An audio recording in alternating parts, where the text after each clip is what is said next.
हरि ओम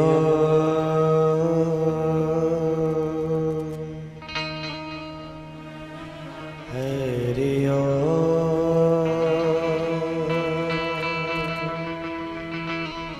हरि ओम।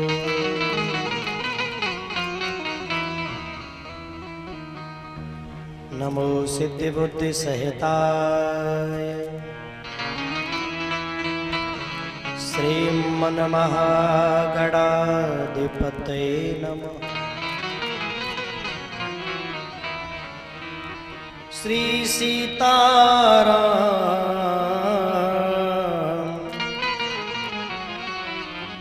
चरणारविंदे नमः। श्री राधा कृष्ण पदारविंदे नमः। श्रीमात पित्र चरण कमलेभ्यो नमः।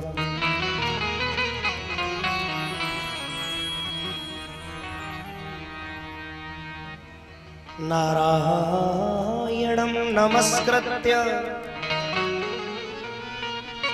नरं चैव नरोत्तमं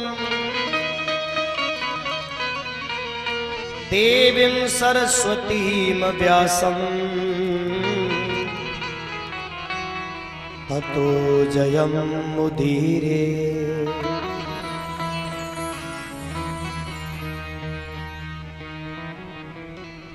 राधा मेरी स्वामिनी में राधे तेरो दास, जन्म जन्म मोहि दीजियो श्री वृंदावन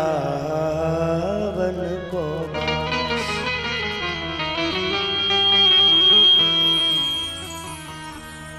वृंदावन के वृक्ष को मरम न जाने कोई, डाल डाल अरुपात पे श्री राधे राधे हो।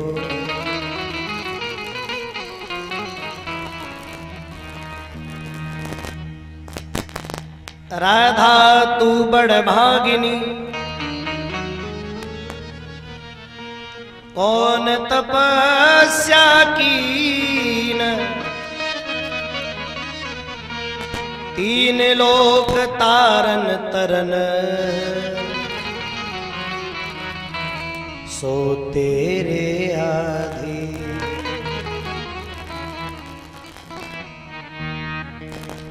वृंदावन बानक बसो भ्रमर करत गुंजार, दुल्हन प्यारी राधिका तो श्री दुल्हानंद कुमार।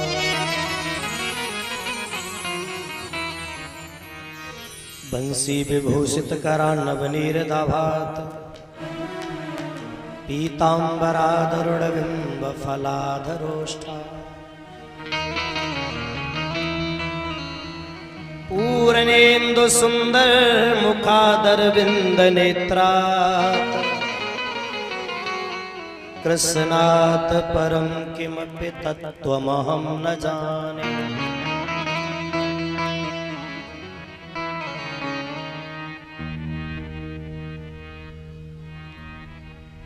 मनोजवं मारुततुल्यवेगं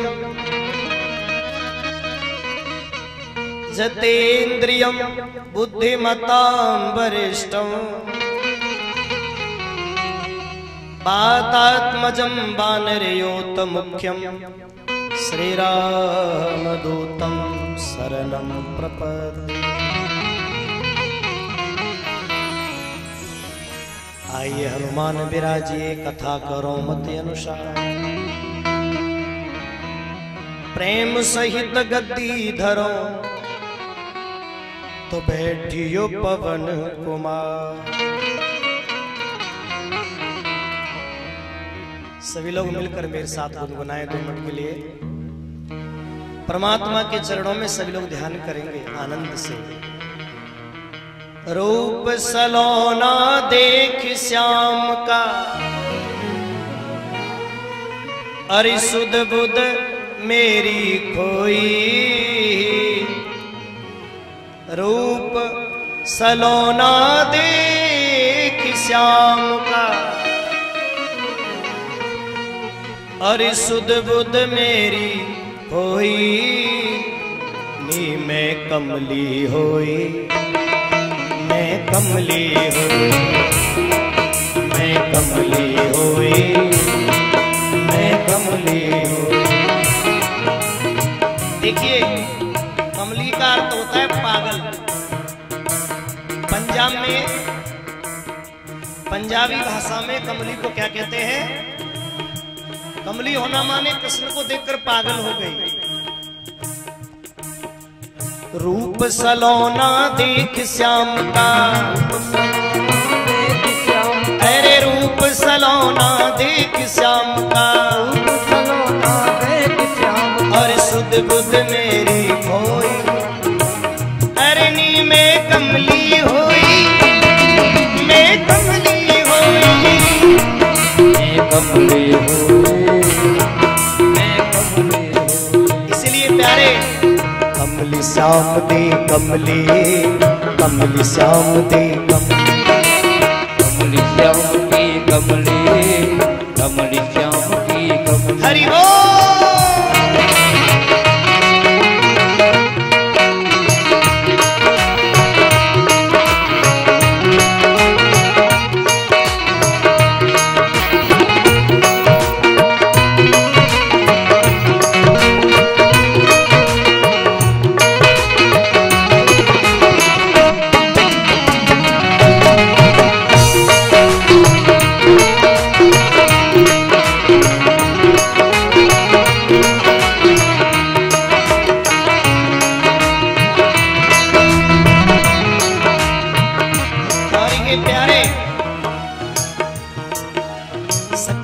घट पे जमुना के तट पे, सखीपन घट पे यमुना के तट पे, ए सखीरी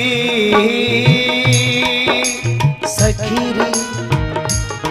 सखीपन घट पे जमुना के तट पे, सखीपन घट पे यमुना के तट पे, पन घट पे जमुना के तट पे, सखीपन घट पे यमुना के तट पे, लेकर पहुंची मटकी।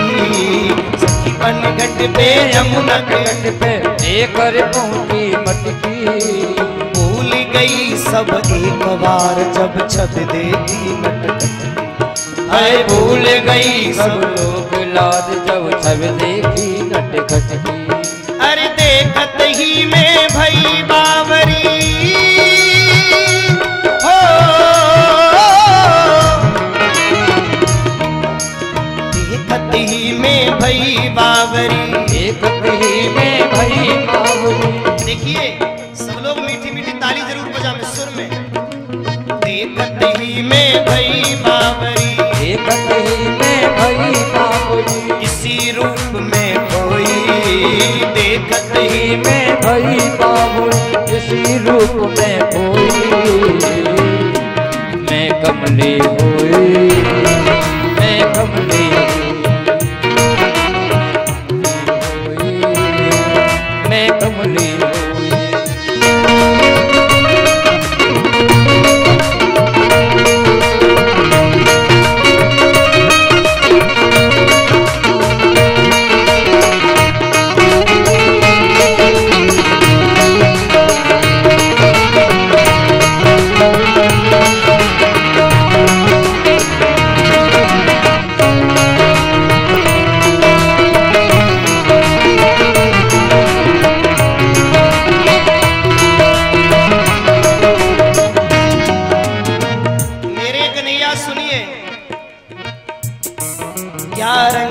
जमाल चेहरा मेरे प्यारे का आंखों में भा गया है। रंगी जमाल चेहरा आंखों में भा गया है।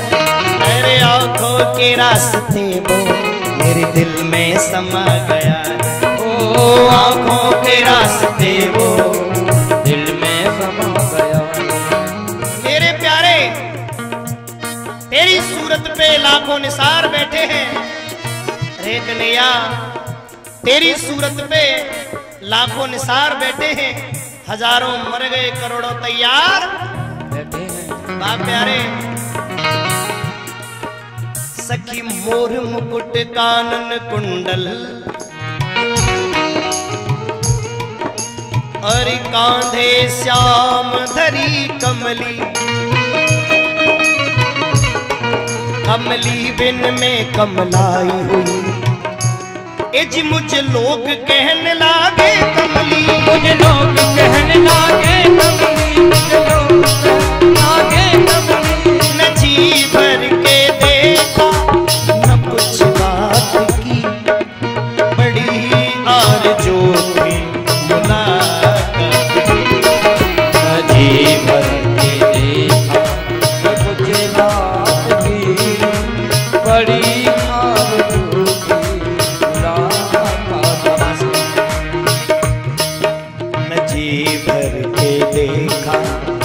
कुछ बात की, बड़ी आरज़ू की मुलाकात की। नदी भर के देखा न कुछ बात की, बड़ी आरज़ू की मुलाकात की। गए जब से मथुरा तो मोहन मुरारी, गए जब से मथुरा तो मोहन सभी गोपियां ब्रज में पागल थी भारी। सभी गोपियां ब्रज में पागल थी भारी। सभी गोपियां ब्रज में पागल थी भारी। और प्यारे, कहाँ दिन गुजारा कहाँ रात की, बड़ी आरज़ू की मुलाकात की। जी करके देखा न कुछ बात की, बड़ी आरज़ू की मुलाकात की। और इसलिए बड़े मन से मैं कमली हुई, मैं कमली हुई, मैं कमली हुई, मैं कमली हुई। रूप सलोना देख श्याम का, रूप सलोना देख रूप सलोना देख श्याम का, रूप सलोना देख सुध बुध मेरी को। मैं कमली होई, मैं कमली होई, मैं कमली होई, मैं कमली होई। और इसलिए बड़े प्यार थे।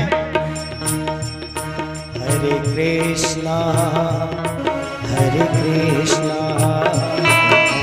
कृष्णा हरे कृष्णा हरे रामा ओ हरे रामा हरे कृष्णा हरे कृष्णा हरे कृष्णा ये हरे रामा हरे रामा हरे रामा हरे रामा हरे कृष्णा हरे कृष्णा हरे कृष्णा हरे कृष्णा। बोलिए कन्हैया लाल की जय। जय श्री राधे। कमली होई नी में कमली होई, अरे रूप सलोना देख श्याम का।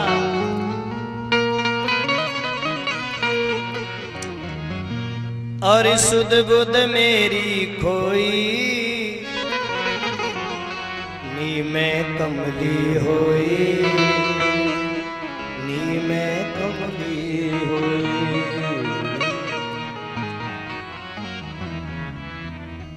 परम मंगल में परात पर अकारण करुणा बरडाले। बिजली को भी लजा दे, ऐसा सुंदर पीतांबर धारण करने वाले परमात्मा श्री कृष्ण को मेरा कोटि कोटि प्रणाम।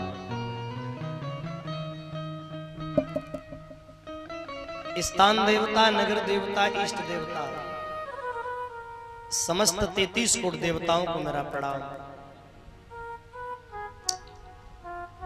दुर्यांचल से पधारे सभी भक्त बंधु, बुजुर्ग, माताएं, बहनें, भैया, बेटी, इन बॉक्सों का मेरे बीच में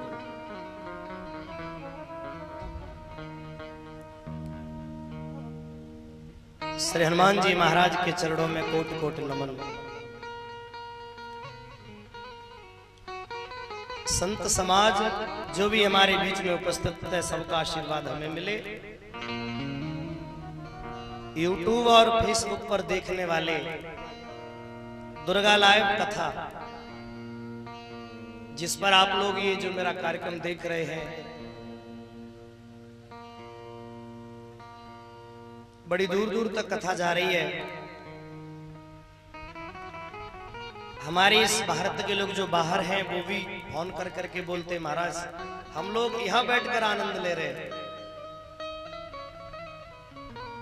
कल शाम को हमारे एक भक्त हैं जो दुबई में रहते हैं, दिल्ली के, उनका फोन आया, बोले आप कथा तो मैनपुरी में कर रहे हैं और हम दुबई में आनंद ले रहे हैं। ठीक है, चकाचक। तो दुर्गा लाइव कथा के द्वारा जितने भक्त लोग अपने अपने मोबाइल पर ये कथा सुन रहे हैं, सबको परमात्मा का आशीर्वाद।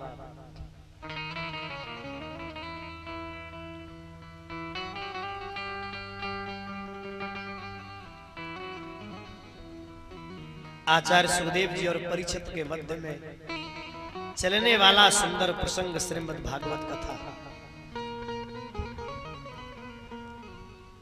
आप लोग बड़े आनंद से इस कथा का आनंद ले रहे हैं। भैया कल आपने यहां कथा श्रवण की, भगवान वामन का अवतार मेढक।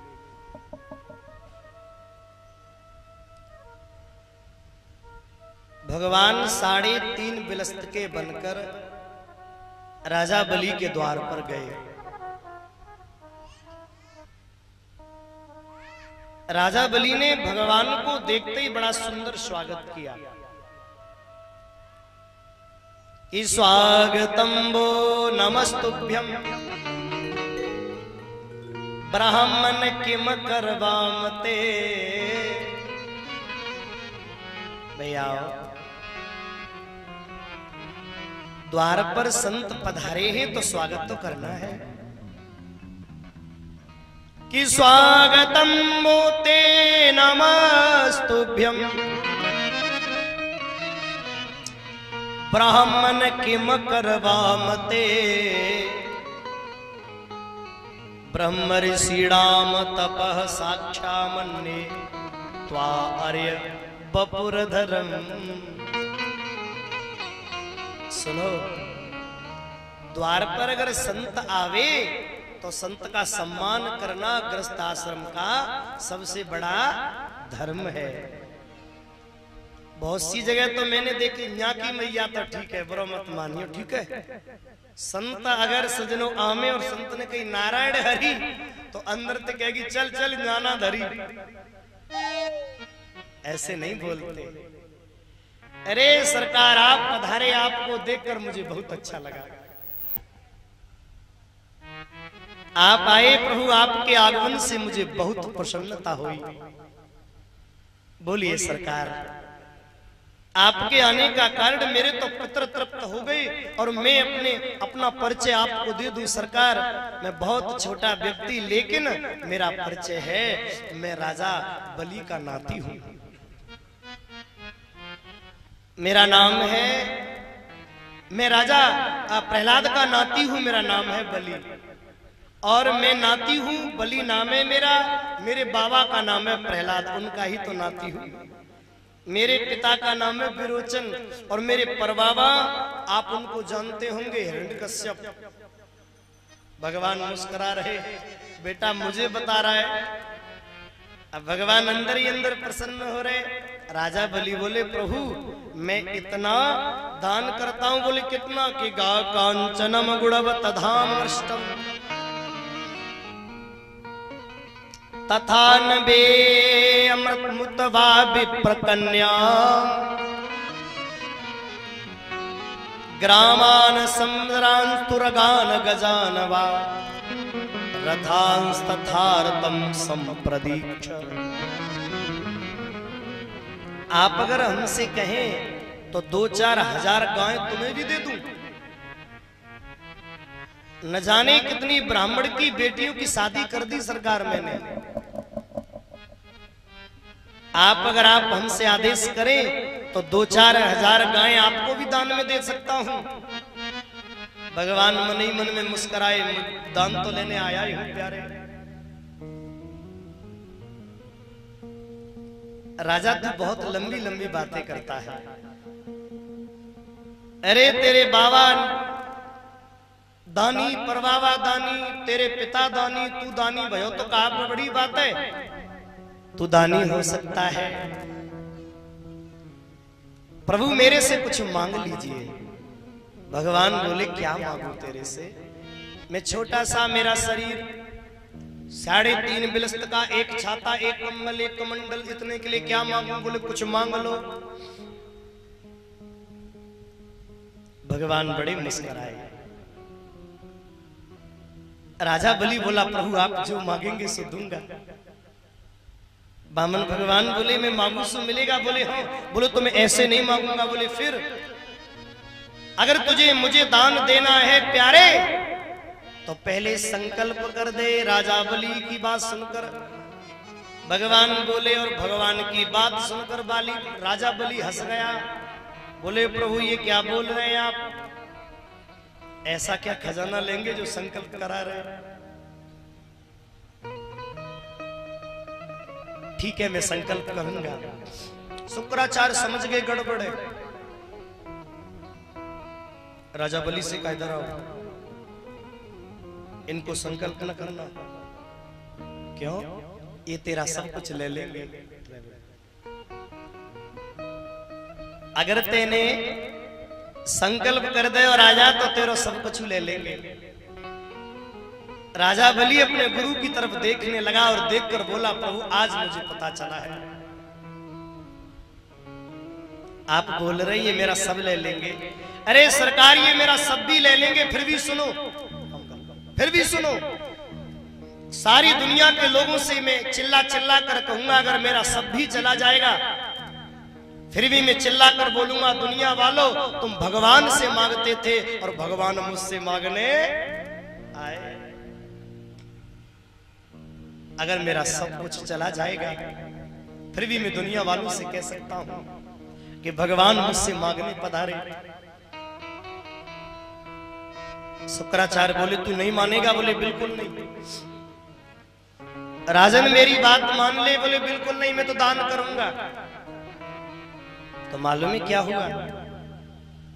राजा बलि ने सज्जनों संकल्प के लिए सागर उठाया, गुरुजी को चैन नहीं पड़ा, सागर में अंदर चले गए। भगवान ने जब संकल्प पढ़ा ओम विष्णु विष्णु विष्णु अद श्रीमद्भागवतो विष्णुराज्ञा प्रवर्तमानस्य ब्राह्मणो द्वितीय प्रारदे श्री श्वेतवारा कल्पे सप्तमे वैवस्वत मंत्रे, जो सुजनो संकल्प पढ़ा जल नहीं निकला। अंदर देखा गुरुजी फंसे हैं, सो दाव की नोक लेके नुकीली बोले जाओ कछु फंस गए, और जो अंदर दिया एक तरफ की आंख फूट गई। बोले गोविंद भगवान। राजा बलि बोला प्रभु ये क्या कर दिया? आवाज कम आ रही, ये क्या कर दिया तुमने? वो आपने प्रभु। बोले राजा बलि मैंने कुछ नहीं किया, ये इनके कर्म ने किया है। भगवान बोले मैं तो कुछ कर ही नहीं सकता, जो कुछ किया है इनके कर्म ने किया है। बोले क्यों? बोले जो धर्म के काम में टांग अड़ाते हैं उनका ऐसा ही हाल हो जाता है। धर्म के काम में कभी गड़बड़ नहीं करनी चाहिए भैया। एक बात बोलूं, अलीगढ़ में मैं कथा कह रहा था, नाम नहीं बताऊंगा, क्योंकि ये कथा लाइव जा रही है और उन्हें बुरी लग गई तो कहूं गड़बड़ ना कर दे, इसलिए नाम नहीं बताऊंगा। किसी के यहाँ कथा कर रहा था, उसके यहाँ बहन भाइयों बगल में एक सेठ रहते थे। रामलीला वाले चंदा के लिए आए तो सेठ ने फटकार दिया, नहीं दूंगा। मैंने कहा सेठ जी और कोई काम, बोले और कोई काम दे सकता हूं, ये लोग तो लुटेरे। मैंने कहा गलत, ये धर्म का काम कर रहे हैं, इसमें तो सहयोग करना ही चाहिए। भैया अगर धर्म के काम में तुमसे सहयोग न हो सके तो विरोध कतई मत करो। आप फूट गई गुरु जी की और सोई भगवान ने संकल्प पढ़ दिया। पंखे गड़बड़ कर रहे भाई, हटा सकता। आनंद है, बहुत सुंदर सज्जन। संकल्प पढ़ दिया, 3.5 कदम पृथ्वी ले ली। और सज्जनों संकल्प के बाद 3.5 कदम लोग कहते हैं ना पृथ्वी ले ली, लेकिन आप लोग गौर से सुनना, ये 3.5 कदम नहीं है। भागवत में सिर्फ 3 कदम का उदाहरण है, सीधी सिर्फ 3 कदम का प्रमाण है। और हम लोग चिल्ला चिल्ला कर गाते हैं 3.5 कदम, 3.5, साढ़े का क्या होता भाई, न जाने कहां से हम लोग पढ़कर गा देते हैं। भैया भागवत की बात को माना जाए तो जब संकल्प हुआ, राजा बलि बोला प्रभु मांगिए, तो वामन भगवान ने मांगा कि तस्माद त्वदो महीमी सद, समझना, वर्णे अहम बर सदभाग पदानि त्रीणि दैतेन्द्रिय संमितानि पदा। मुझे ज्यादा नहीं चाहिए, केवल 3 कदम पृथ्वी दे दो बस। राजा बलि बोला हो गया काम, आज मालूम पड़ गई अच्छे से। कहा कि अग्रम बुद्धि बाणया, हमारे पंडित जी की तरफ कोई बात आती है तो मुस्कुराने लगते हैं। अग्रम बुद्धि बाणया, सबसे आगे, आगे की बुद्धि किसमें होती है? बनिया में। मध्यम बुद्धि जाट और तर्क बुद्धि तुरकड़ा बामन चौपट पाट। अरे सरकार, आप जो है हमसे 3 कदम मांग बैठे, मेरे जैसे राजा से 2-4 नगर मांग लेते, 1 आध लोक मांग लेते। भगवान मुस्कुराए, बोले वही तो ले ले आया। अरे मेरे जैसे राजा से 3 कदम, तो राजा बलि को महसूस नहीं ये कितना बड़ा अचंबा है। छोटे से बामन भगवन पर मीटर कितना लंबा है। जब मेरे प्रभु नापेंगे तो पता चलेगा। बोले नाप लूं, बोले नाप लो, सोई पर्वताकार। ओहो, पृथ्वी से आकाश तक भगवान ही भगवान। जो बड़े मेरे प्रभु,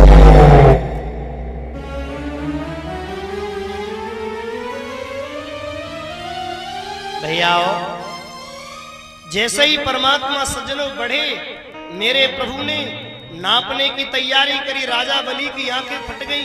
एक पैर में पाताल और मर्त्यलोक दोनों, दूसरे पैर में स्वर्गलोक। ब्रह्मा जी ने कमंडल में पैर को धो लिया तो गंगा मैया प्रकट हो गई। बोल गंगे महारानी की। अब राजा बलि की ओर देखा, बहुत बड़े दानी बन रहे थे ना, तेरा सब कुछ ले लिया, बोल अब तुझे तेरे पास क्या बचा है। राजा बलि की आंखों में आंसू आ गए। उसने सिर्फ रोकर एक बात कही, प्रभु मैं और कुछ नहीं पूछना चाहता,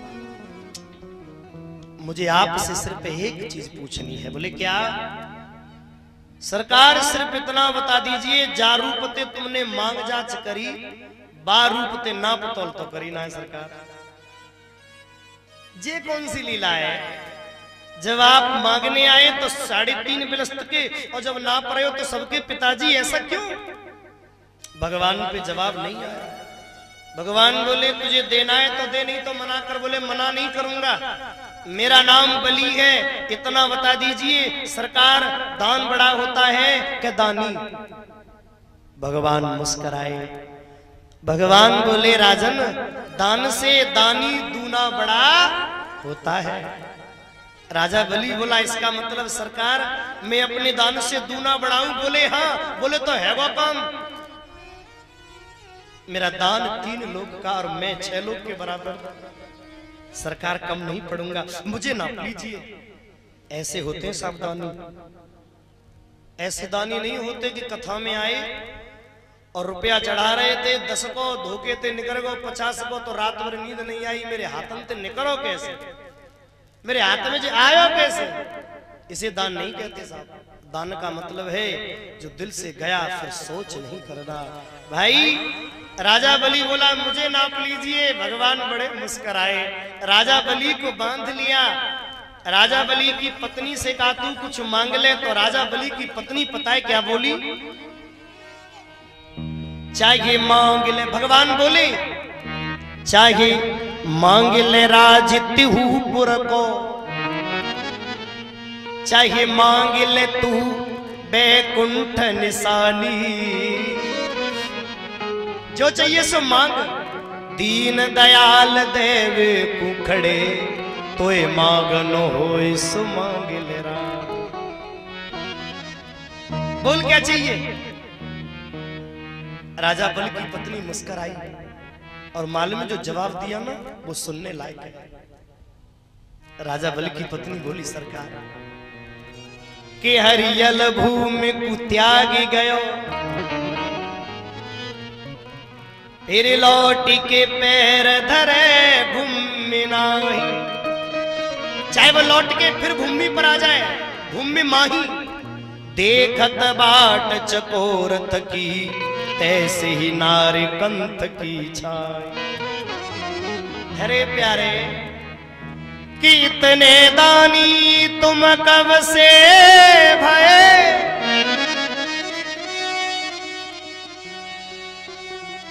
मेरे बालम द्वार पसारत बाही। इतने दानी कब से हो गए जो मेरे पति के सामने हाथ फैला रहे हो? चाहे लौट के गंग पिछार बहे, तुमसे भिक मंगन पे मांगेंगी ना। अभी आप हमसे मांग रहे थे, अब हमें दोगे ना? राजा बलि सजनों बहुत बहुत प्रसन्न हुआ पत्नी की बात पर। राजा बलि की बेटी का नाम है रतनमाला। अरे रतनमाला तू कुछ मांग ले। रिपीट मांग। बोले मैं मांगू? बोले हाँ। भगवान को देखकर बोली मेरे बालक बनोगे? भगवान बोले तू पागल, तू राक्षसिया में तेरा बालक नहीं बन सकता।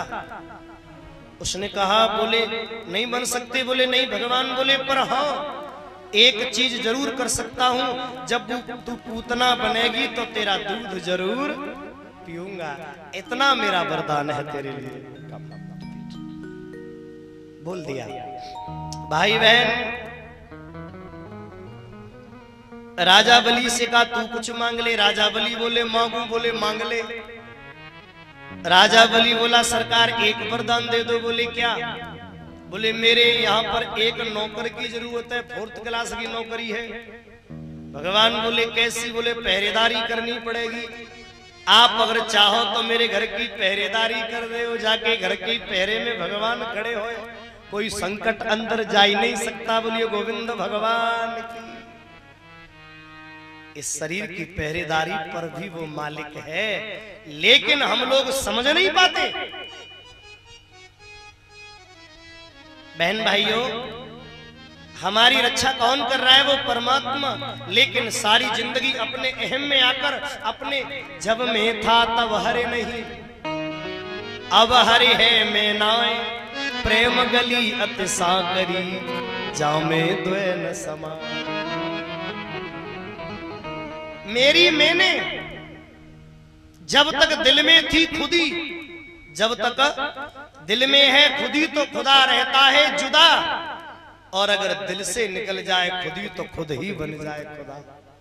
अगर मैंपन निकल गया तो सजनों हम साक्षात ब्रह्म समान है। तू बन गयो ब्रह्म ते जीव, वासना लग बैठी जब ते। तो भैया राजा बलि बोला सरकार मेरे द्वार के पहरेदार बनो। भगवान को पहरेदार बनना पड़ा। नारद जी बोले यहाँ तो सब ठीक कर दिया, वहां जाकर देखूं। सुबह कुंठ में आवाज लगाई लक्ष्मी मैया के लिए, नारायण हरि। माता लक्ष्मी ने सजनों कहा अरे नारद सुनियो सुनियो, हमारे भगवान को देखा। अब नारद बोले मैया किसको? माता लक्ष्मी जी इशारा कर रही है। पहले की माताएं पतियों का नाम नहीं लेती थी साहब। हेलो सेरा दे। पहले की माताएं पतियों का नाम नहीं लेती थी, इशारे से बुलाती थी पति को। लक्ष्मी मैया ने नारद की ओर देखा और कहा नारद तुमने उनको देखा है? नारद बोले सिंदूर में तो लगाता ही नहीं हूं मां। इशारा कर रही है सिंदूर की तरफ। अरे नहीं नहीं तुम समझे नहीं, तुमने उनको। नारद जी बोले मैं चूड़ी नहीं पहनता। परेशान कर रहे नारद जी लक्ष्मी जी को। पहले की माताएं पतियों का नाम नहीं लेती थी, आजकल तो भगवान बचावे बस। हाँ आजकल तो फैशन सा चल गया है। पहले की माता अगर पति को बुलाती थी ना, और दो चार के बीच में अगर बैठा है और बुलाना है पति को तो चुपचाप जाती थी, और जाकर के सिर्फ तो समझो कोई सुन लेंगे और चल देंगे, उठ के बुला रही है। कितना बढ़िया समय था। लेकिन भैया आजकल तो बस भगवान बचावे, इतनी बुरी प्रथा शुरू हो गई है। और जमाना बदला सजनों पहले से। फिर माताएं फलाने फलानी कहने लगे, अच्छा था। और जमाना बदला, जी सुनती हो अजी सुनते हो, ठीक था। और जादन से साहब अंग्रेज गए, लीपा कर गए देश को बिल्कुल सत्यानाश। बच्चन के नाम टिंकू डिंकू गिनती पिंटी चिंटी गबड़ुआ है। अब जब से ऐसे नाम भये तो फिर सजनों पापा मम्मी भी शुरू हो गए। और मैं सच बता रहा हूं, आदमी बाहर से आता है और कहेगा टिंकू मम्मी कहाँ है? अकल के मारे तेरी का टिंकू की। ये तो निर्णय कर ले पहले मम्मी की निकली। बहुत बहुत विचित्रता आ गई। और पति का नाम तो ऐसे लेती है। पति का नाम अगर राजेश है ना, तो बाकी गर्दन पे हाथ रख के एक राजू चल बाजार, ऐसे नाम लेती उल्टा सीधा। ये जमाना ठीक नहीं। लक्ष्मी मैया बोली परमात्मा को देखा है। नारद बोले भगवान कहाँ है? ऊपर भगवान, नीचे भगवान, अगल में भगवान, बगल में भगवान, हम में भगवान, तुम में भगवान। राजा बलि के घर, बलि के घर क्या कर रहे हैं? बोले माता जी जाकर तो देखो, चकाचक नौकरी लग गई है भगवान की। लक्ष्मी जी बोली मेरे प्रभु और चाकरी? अरे मेरे भगवान किसी की चाकरी नहीं कर सकते। पहला वाला नहीं कर सकते। नारद जी बोले अब कर सकते हैं कि नहीं कर सकते, ये तो जाकर ही पता चलेगा। लक्ष्मी माता सावन को महीना, पूर्णमासी तिथि। और भैया सावन के महीना की पूर्णमासी तिथि को उतरती, सावन उतरती, पूर्णिमा भादो लगती, पीला धागा लेके राजा बलि के द्वार पर लक्ष्मी पहुंची और आवाज लगा दी बड़ी जोर से। हेलो सीरा दे। राजा बलि के द्वार पर पहुंची और बड़ी जोर से आवाज लगाई। आनंद है साहब, आवाज लगा दी। बोले भैया अरे बहना तो आ गई, अरे भैया तेरे द्वार पे जी। सभी ताली बजाकर भाव से गाइएगा।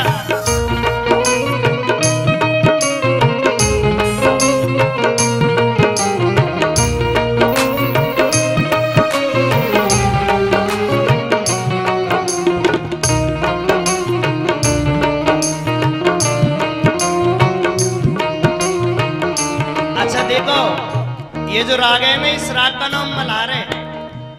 और ये राग सावन में बहनें बड़े प्यार से गाती है, मीठी मीठी ताली से, आनंद से गुनगुनाते हुए। अरे बहना तो आ गई भैया तेरे द्वार पे जी। भैया राखी हाथन में, वीरन राखी हाथन में, बंधवैयो मेरे वीर बहना तो आए गई भैया तेरे द्वार पे। जय हो।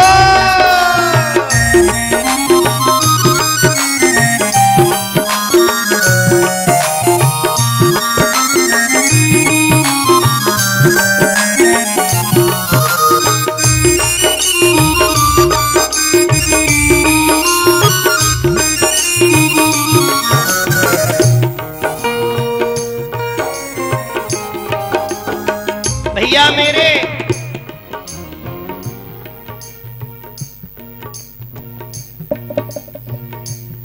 तेरे द्वार पर बहन पधारी है,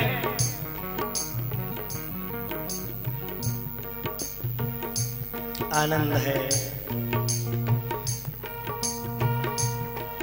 लक्ष्मी जी द्वार पर खड़ी हो गई, किसी की लीड शॉट है बेटा, क्यों नहीं देख रहा था? देख आवाज देख।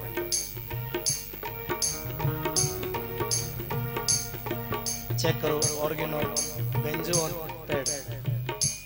भाई बहन ध्यान देना। राजा बलि ने आवाज, सजनों आवाज सुनी, लक्ष्मी जी चिल्लाने लगी द्वार पर, भैया बहनों को जीवन वीर बिना, भारत सुनो कश्मीर बिना, बहनों को जीवन वीर बिना, प्यारे सुनो कश्मीर बिना। अरे बहना तो आई गई भैया तेरे द्वार पे जी, बहना तो आई गई भैया तेरे द्वार पे। भैया राखी हाथन में, वीरन राखी हाथन में, बंधवैयो मेरे वीर बहना तो आई गई भैया तेरे द्वार पे। जय हो।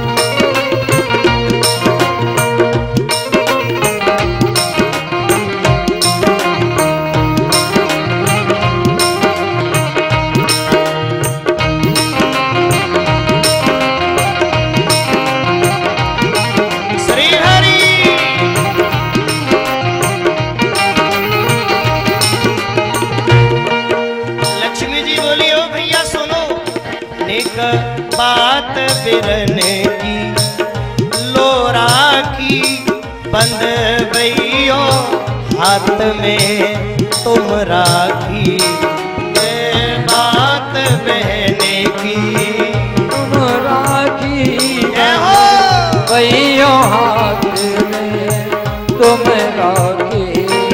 और बचन ने भैया भैया अपनी बात को जी, बचन ने भैया अपने हाथ को, भैया राखी हाथन में, भैया राखी हाथन में, बंधवैयो मेरे वीर बहना तो आएगी भैया तेरे द्वार। आवाज लगा दी राजा बलि ने, भैया तेरे द्वार पर बहन पधारी है।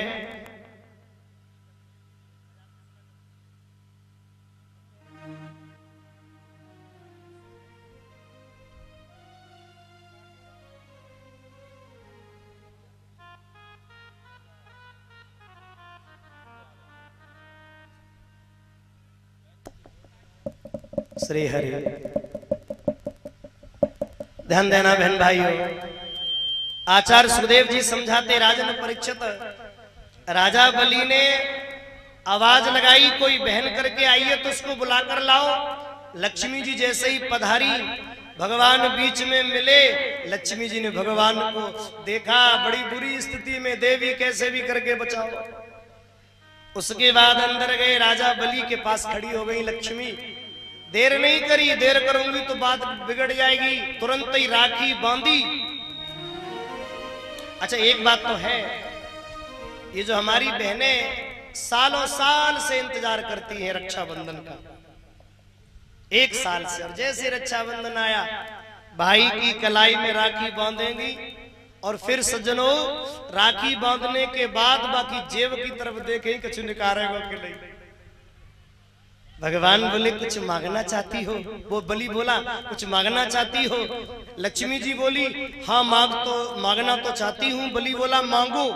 लक्ष्मी जी बोली जो मांगूंगी सो मिलेगा? बोले मिलेगा। बोले और कुछ नहीं चाहिए, ना अगल वाला ना बगल वाला, ये बीच वाला पहरेदार दे दो बस। राजा बलि ने मालूम है लक्ष्मी की तरफ बड़े गौर से देखा और सज्जनों देख करके बोला तुम ये बताओ, तुमने मांग तो लिया पहरेदार, पर तुमने सोचा कि मेरी नाक कटवावेगी तू बहन? लोग कहेंगे राजा बलि की बहन होकर के पहरेदार को मांग लिया। अरे किसी राजा महाराजा को मांग ले। लक्ष्मी जी बोली बोल देता है कि नहीं? राजा बलि बोला दिया, पर तू ये बता तू है कौन? और मालूम है तब कहा मैं बता दूंगी तो तू मुझे दे देगा? बोले हाँ। लक्ष्मी जी बोली बेटा मैं कोई और नहीं हूं, मैं हूं लक्ष्मी। राजा बलि ने अपने सर में थपाक लगाई कि भगवान को तो पा लिया, लेकिन माया के चक्कर को नहीं सह पाया और एक ही तमाचे में न माया मिली न राम। देखो ये जीवन का सार है। दीपावली आ रही है, हम लोग मालूम है क्या करते दीपावली पे? एक बार को जन्माष्टमी पे व्रत रहना भूल जाएंगे, एक बार को शिवतेरस पे व्रत रहना भूल जाएंगे, एक बार को नवदुर्गे व्रत नहीं रहेंगे, पर लक्ष्मी पूजा जरूर करेंगे। मैं ये नहीं कहता साक्षात भगवान की बहन भाई और धांगिनी श्री लक्ष्मी माँ है, उनकी पूजा जरूरी है, लेकिन साथ साथ परमात्मा का भी ध्यान करना है। बहन भाई हम लोग सोचते हैं लक्ष्मी जी का जय लक्ष्मी माता, पूरे दिन घर भर दो। अरे कभी सोचा कि अगर किसी की शादी का निमंत्रण और पत्नी के नाम से जाए और बापे लिखियो सह परिवार, तो पति नहीं आएगा कभी, और पति के नाम से जाएगा तो पत्नी संग में। अरे माया पति को भजोगे तो माया तो चेरी बनी रहेगी। बोले गोविंद भगवान।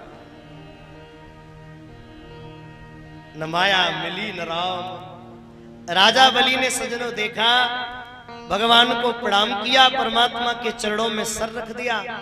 प्रभु आपने इतने दिन मेरे यहाँ गुजारे, मेरा जीवन धन्य हो गया। मेरे बामन द्वार और बामन स्वरूप आपने ले लिए मेरे प्रभु, आपने मुझे कृतार्थ कर दिया।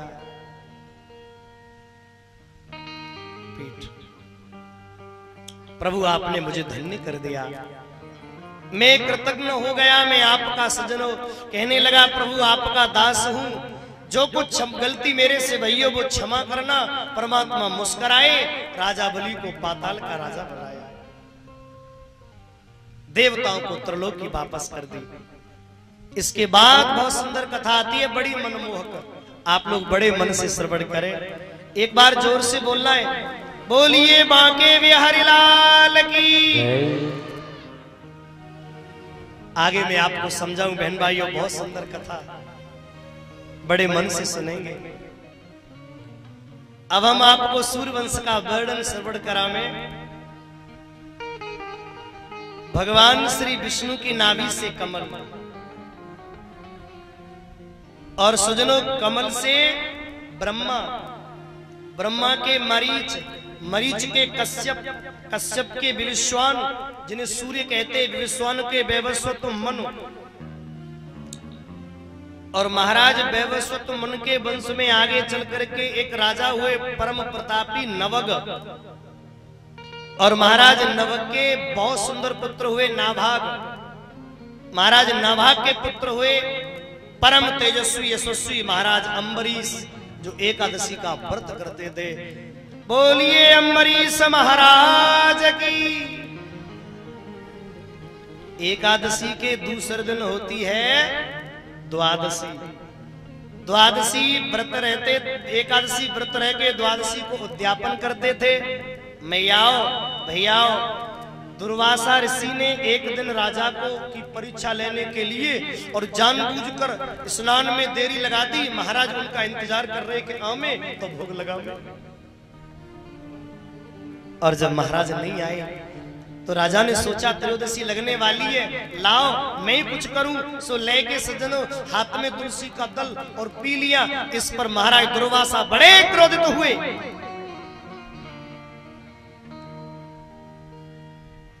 महाराज ने कृत्या नाम की राक्षसी को पीछे भेज दिया। अम्बरीश रोकर बोले, प्रभु अगर मैंने तुम्हारे नाम के अलावा किसी को न जाना तो हे भगवान ये राक्षसी मेरा कुछ न बिगाड़ पावे। सोई सज्जनों सुदर्शन पीछे पड़ गया। भगवान का सुदर्शन राजा बलि के पीछे। बहन भाइयों, राजा देखिए इसी वंश में भगवान का सुदर्शन जो है महाराज दुर्वासा के भेजी हुई राक्षसी कृत्या, और सुनो कृत्या को काट कर बाबा के पीछे पड़ गया। बाबा भटके सारी दुनिया में, भगवान के पास गए, प्रभु मुझे बचाओ। भगवान बोले, मैं भगतन को दास भक्त मेरे मुकुट मणि, अहम भक्त पराधीनो हा स्वतंत्र इव ध्वज। राजा बलि और राजा बलि के वंश में जितने राजा हुए, सूर्य वंश में जितने राजा हुए, सज्जनों सारे के सारे राजाओं का कृत्य आप पढ़ लीजिए, एक से एक बढ़कर धर्मात्मा हुए और उन्हीं में अम्बरीश का नाम आता है, सूर्यवंशी राजा।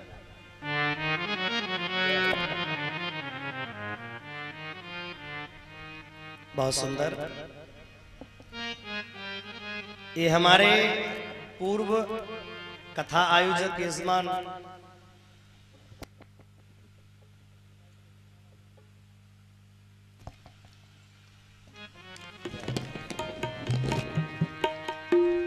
व्यास मंच पर हमारा सम्मान किया है। परमात्मा बहुत बहुत आनंद प्रदान करे। राधे रानी कृपा दृष्टि बरसा कर रखे, धन दान से पूर्ण रखे। बोलिए सदगुरुदेव भगवान की। ये हमारे शिष्य भी है।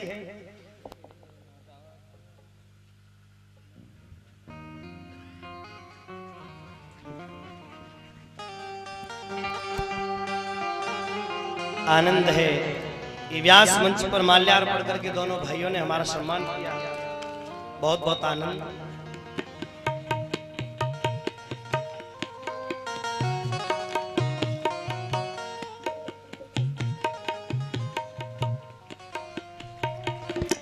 श्री राधे, श्री राधे,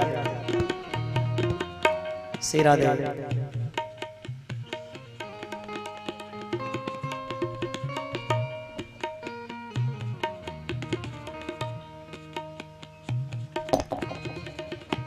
भैया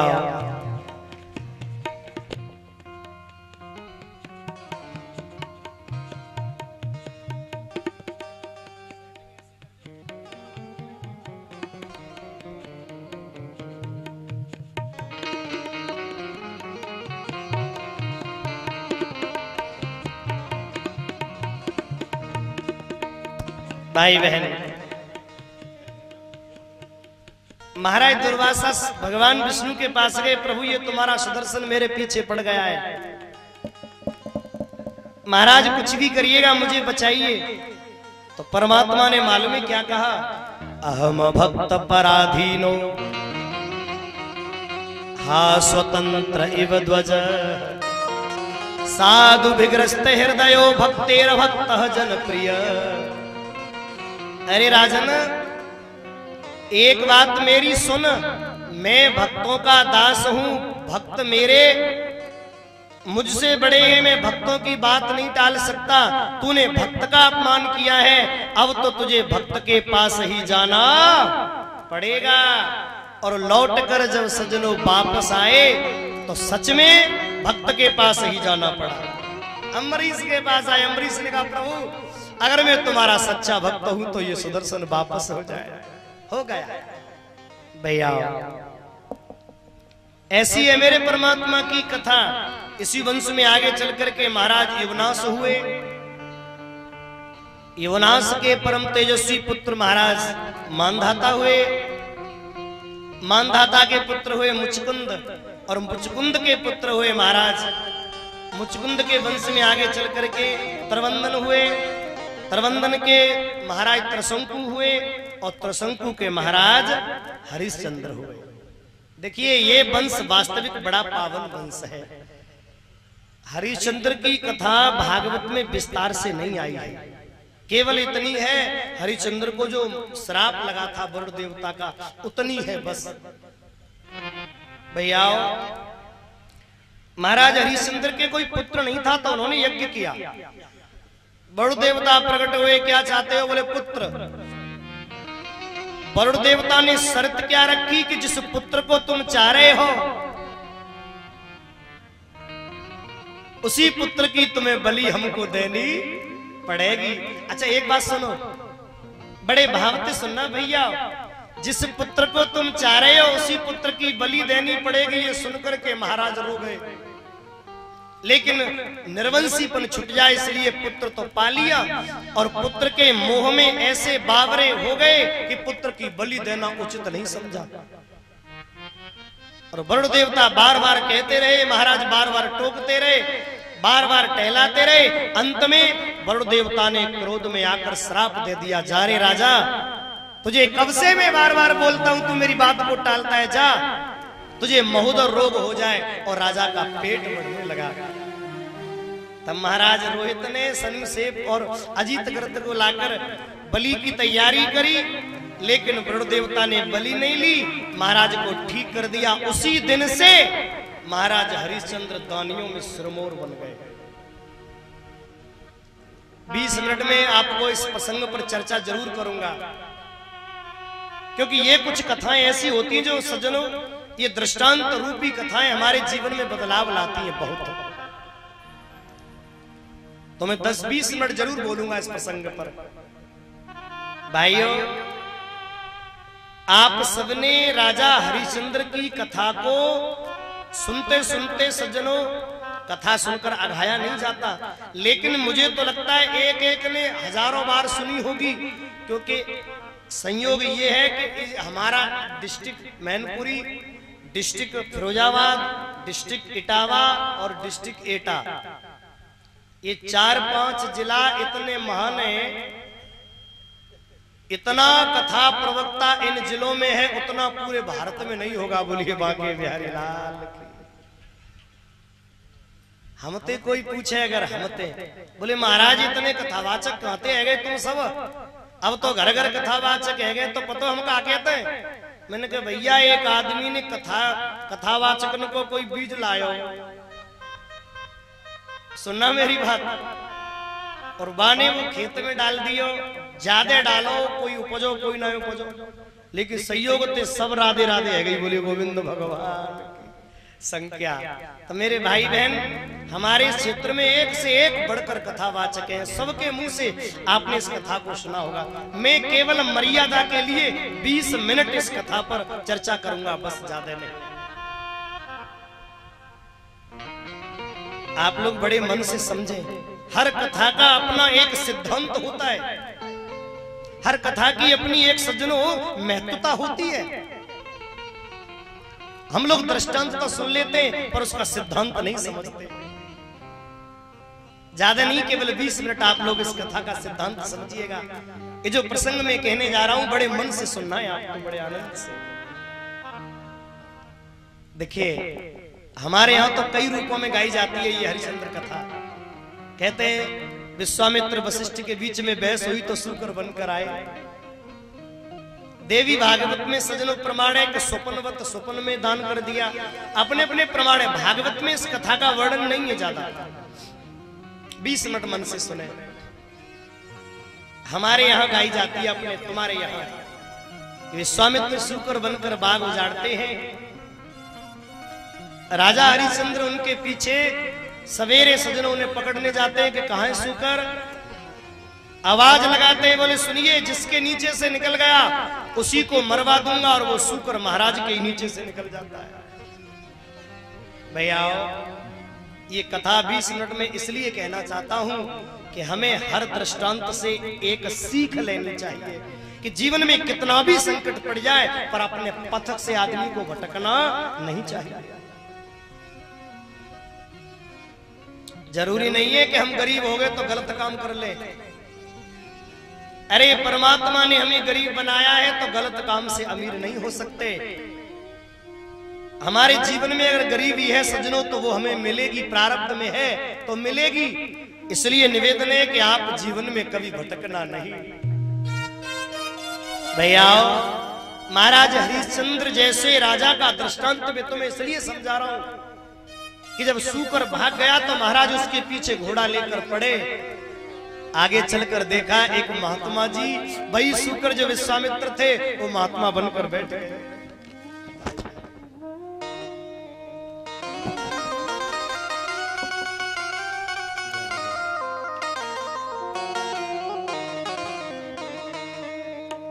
बहन भाइयों, महात्मा बन करके बैठ गए। राजा को भ्रमित करने के लिए हाथ में खड़तार ले ली और खड़तार लेकर के गाने लगे।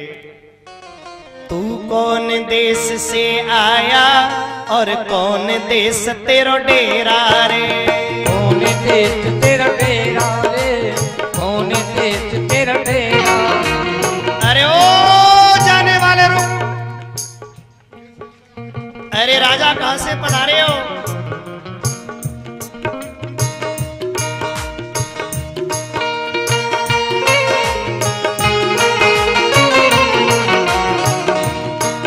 भैया बहुत सुंदर प्रसंग। तू कौन देश से आया और कौन देश तेरा डेरा रे, कौन देश तेरा डेरा रे, कौन देश तेरा डेरा। आवाज लगा दी, अरे ओ राजा। अरे कौन देश से आया राजा, कौन देश से आया राजा, कौन देश तेरो डेरा रे। जानो है बड़ी दूर बटे हूँ कर ले रहन बसेरा रे, जानो है बड़ी दूर कर ले रहन बसेरा, जानो है बड़ी दूर बटे हूँ कर ले रहन बसेरा रे, जानो है बड़ी दूर बटे हूँ कर लो रहन बसेरा। महाराज हरिश्चंद्र सज्जनों रुक गए संत को देखकर। मैया शांत बैठो, भीड़ वही तो बातें, चुप बैठे सब। और जो माला वाला पहलाने वाले भक्त है ना, वो केवल आध घंटा रुक जाना बस। आध घंटे तक कोई भी मंच पे माला लेके नहीं आना, आध घंटे बाद आना। क्योंकि जब तक आप शांत रहेंगे तो मेरा मन लगेगा, और तुम गड़बड़ भये तो मेरी बुद्धि पहले खिसक जाएगी। दो लड़के इंतजाम के लिए खड़े हो जाओ। आप ही के न गांव की इतनी तारीफ है रही है, लोग तारीफ कर रहे हैं, बोले बड़े बड़े अच्छे श्रोता हैं। मुझे फोन कर करके बता रहे महाराज बड़े अच्छे श्रोता मिले हो की बार। तो ऐसे ही बने रहो। दो आदमी खड़े हो जाओ, ये बच्चे एक भी पंडाल के आसपास भटकता नजर ना आए। इस व्यवस्था में दो लोग तैयार हो जाओ, जाके इनको जाके देखो बच्चों को।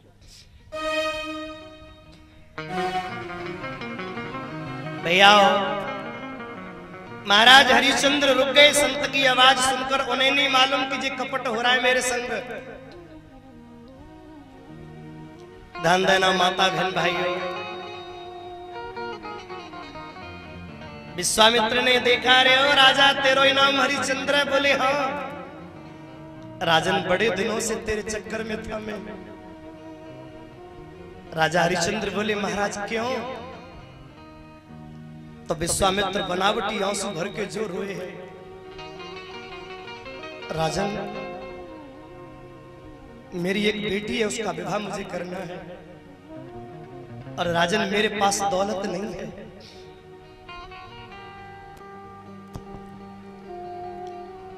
अगर आपसे कुछ मदद मिल जाए तो आनंद आवे। महाराज हरिश्चंद्र बोले कैसी बात करते हो महाराज, जो आज्ञा आप करेंगे सो आपके लिए तैयार हूं। बोले मैं ऐसे नहीं मांगूंगा, राजन में बड़ा गरीब ब्राह्मण जरूर हूँ, गरीब महात्मा जरूर हूँ, पर ऐसे नहीं मांगूंगा जब तक संकल्प नहीं करेगा। महाराज हरिश्चंद्र बोले प्रभु इस जंगल में क्या रखा है, संकल्प खाली हाथ करना नहीं चाहिए। विश्वामित्र ने कहा तेरे पास है, कहिए महाराज क्या है मेरे पास, जो भी होगा हाजिर करूंगा। बोले राजन तेरे पास कुंजी और लगाम है, चाबी यानी ताली और लगाम मुझे दे दे, संकल्प में रख ले, खाली हाथ नहीं होगा। राजा भोले थे, उस जज्जाल को समझ नहीं पाए और बहन भाइयों संकल्प कर दिया। भैया जैसे ही संकल्प भयो, राजा हरिश्चंद्र बोले प्रभु मांगिए। तो विश्वामित्र ने सिर्फ और सिर्फ 15 कुंतल माने 60 भार सोना मांगा, 4 भार माने 1 कुंतल। भैया एक भार माने 25 किलो, एक भार कितने का होता है 25 किलो का, तो 4 भार का 1 कुंतल हो गया और 15 कुंतल का 60 भार हो गया। राजा हरिश्चंद्र बड़े खुश हुए, अरे महाराज इतना छोटा सा दान मांग लिया है, मंत्री जाओ मेरे कोष को खुलवाकर महाराज को 15 कुंतल 60 भार सोना दे दो। विश्वामित्र ने कहा होश में, तेरी बुद्धि तो ठीक है। अरे ओ पागल किससे हुक्म कर रहा है तू, राजन कुछ होश ठिकाने कर, किस पर सेवा करवाता है रे, ये तेरा नौकर रहा नहीं, अब किस पर हुक्म चलाता। अरे मूर्ख ये तेरा नौकर नहीं है, कुंजी लगाम मुझे दे दी, अब तेरे पास बचा क्या। और इतना सुनते ही महाराज हरिश्चंद्र तो कप गए, वो राजा जान गया कि मेरे संग छल हो गया। मैयाओ भैयाओ आंखन में आंसू भर गए, महाराज के हाथ जोड़ लिए। राजा हरिश्चंद्र ने हाथ जोड़कर केवल एक प्रार्थना करी, प्रभु मुझे मालूम है सरकार, आप जो कहना चाहते मैं समझ गया, लेकिन मुझे एक मोहलत मिलेगी, सिर्फ एक मोहलत दे दो बस। विश्वामित्र बोले किस लिए, तो राजा हरिश्चंद्र ने कितना सुंदर उत्तर दिया, प्रभु धीरज धर्म मित्र और नारी, धीरज धर्म मित्र और नारी, धीरज धर्म मित्र और नारी, धीरज धर्म मित्र और नारी, धीरज धर्म मित्र और नारी, आपत्ति काल परखियो चार, आपत्ति काल परखियो चार। भैया धीरज हमारे बीच में, हमारे जिंदगी में धीरज कितना है ये मुसीबत आने पर मालूम पड़ता है।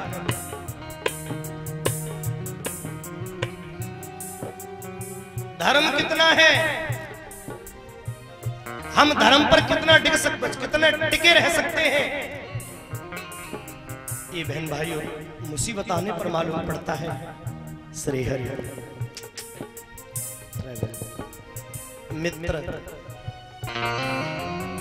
जो हमारे आगे पीछे भटक रहे हैं वो हमारा संग देंगे कि नहीं, ये भी मुसीबत आने पर मालूम पड़ता है। और नारी हमारी पत्नी हमारा संग कितना देगी ये भी मुसीबत आने पर मालूम पड़ता है। धीरज धर्म मित्र और नारी, धीरज धर्म मित्र और नारी, आपत्ति काल परखियो चार। याद रखना सज्जनों, मुसीबत आने पर इन सब की पहचान होती है। बस यही सोचकर महाराज हरिश्चंद्र अपने महलों की तरफ चले। प्रभु सुबह तक का समय दे दो, मैं सवेरे कोई न कोई उपाय जरूर करूंगा आपका दान कर देने का, और हाँ अपने राज्य से अलग ही कुछ देने का प्रयत्न करूंगा। ऐसा कह के महाराज हरिश्चंद्र रात को पधारे। बहन भाइयों ध्यान देना, जैसे ही पत्नी ने पति को देखा, इसे कहते धर्म पत्नी। मालूम है नारे तो बही जो नारे नीचे को नवाई चले, हिल मिल निभावे पति की तावेदारी को। सच्ची पत्नी किसे कहते हैं? कोड़ी होए कलंकी होए चाहे धन ही न होए, हिल मिल काट ले वे सारी लाचारी। कभी भटके नहीं, उसका नाम नारी है, धर्म पत्नी है। अपने पति के चेहरे को सजनों पड़ गई, और चेहरे पर जो विनम्रता थी उसको देख करके चढ़ पकड़ के बोली, सरकार अगर मैं छोटो में बड़ी बात ना कर रही सरकार, तो आज आपको चेहरा वैसो ना है जो रोज रहो कर, तो आज कछु गड़बड़ है। और इतना सुनते ही हरिश्चंद्र जो रोए। अयोध्या का राजा, अरे जिसकी एक उंगली के इशारे पर विश्व के राजा जिसके चरणों में गिरते हो,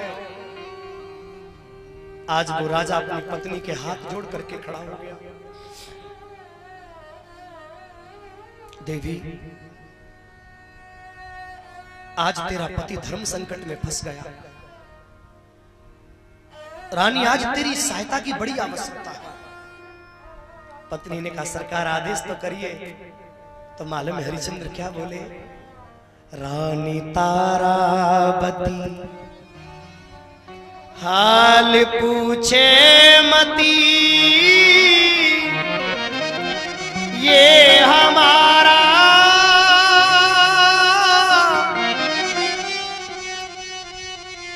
जुल्म ब्राह्मण ने कैसा गुजारा। हरि ओ रानी, ले लिया दान में उस बियावान में, अरे राज्य सारा जुल्म ब्राह्मण ने कैसा गुजारा। रानी, मेरा सब कुछ ले लिया है दान में, और 60 बार सोना मांगा है। आप तो जानती है रानी, मैं कहां से दूं? पहले तो मेरी कुंजी लगाम ले ली छल करके, और अब कह रहे हैं कि राज्य से हट करके मुझे दो। रानी तू बोल क्या करूं? तो मेरे भाई बहन, पत्नी हो तो ऐसी आजकल की होती तो कहती तुम्हारा झंझट है तुम झेलो, मैं तो चली अपने भैया के घर समय काट लूंगी। पर बारी तारा, तू धन्य है। अपने पति के पैर पकड़कर रानी ने कहा है, प्रभु आप धैर्य को मत तोड़िए। अगर आपने धैर्य तोड़ दिया तो सरकार सब कुछ बिगड़ जाएगा। अयोध्या के राजा को धैर्य नहीं तोड़ना। ये अवध का राज्य कोई ऐसा वैसा राज्य नहीं है। सरकार मेरे होते हुए, अरे जिसकी पत्नी जिंदा हो उसके पति को कष्ट झेलने की क्या जरूरत? हम और तुम दोनों सवेरे चलेंगे और काशी में बिककर संत का कर्जा दे देंगे। सज्जनों, राजा तो रानी की आंखों में देखता रह गया कि क्या पत्नी मिली है। रानी तारा, मैं बस यही सोच कर आया था, तेरे मुंह से जो शब्द निकला है ना रानी, बस वही तो मैं बोलना चाह रहा था। पति के मन की बात को जानना पत्नी का परम धर्म है। अरे पत्नी को छोड़िए, पत्नी तो पतिव्रता है। नन्ना सा बेटा खेल कर आया और पिताजी पिताजी करके गोद में बैठ गया। महाराज हरिश्चंद्र की आंख से एक आंसू गिरा। माताएं आप शांत हो जाएंगी कि नहीं? लड़की सीधे बैठ। याद रखना बहन भाई, एक बात बता दूं आपको मैं, अगर संस्कार हम अपने बच्चों को देंगे तभी तो संस्कार आएंगे। आप हमारे बुजुर्ग सब गौर से सुनना, अगर हम अपने बच्चों के सामने अपने बड़े बूढ़े को गाली देंगे तो कल वो भी हमें गाली। एक किसान आदमी था, मुझे बात याद आ गई है, फिर कथा बढ़ाऊंगा, 2 मिनट की बात है। खुरपिया लेके खेत में सज्जनों मका पे नराय रहे, पत्नी थे बगल में, पत्नी नरारी संग में। सो काम करते ही करते अपनी पत्नी थे बोले ऐसा ना करो, अपने छोराए शहर में ना भेज दो पढ़े हुए। सुनना संस्कार सज्जनों क्या होते, गौर तो सुनना। माताओं आप जरूर सुनना, क्योंकि आप ही पहली गुरु हैं बच्चे की। संस्कार क्या होता है। उन दोनों पति पत्नी ने निर्णय कर लो। पत्नी बोली इतने पैसे में कैसे पढ़ जाएगा। पति बोला मैं और खेती कर लूंगा, तू और घरों में काम कर लियो दूसरे दिन में, और बच्चा की फीस भरते रहेंगे। भैया उन दोनों ने अपने बेटा शहर में पढ़ाई में भेज दो।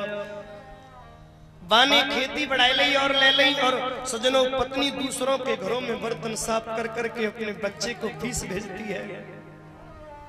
1 महीने 1 साल बाद पत्नी ने सोचा ए जी 1 साल है गई, बेटा ना आयो, चलो मिल भी चल रहे, कैसे पढ़ रहे हो भाई, याद आ रही होगी।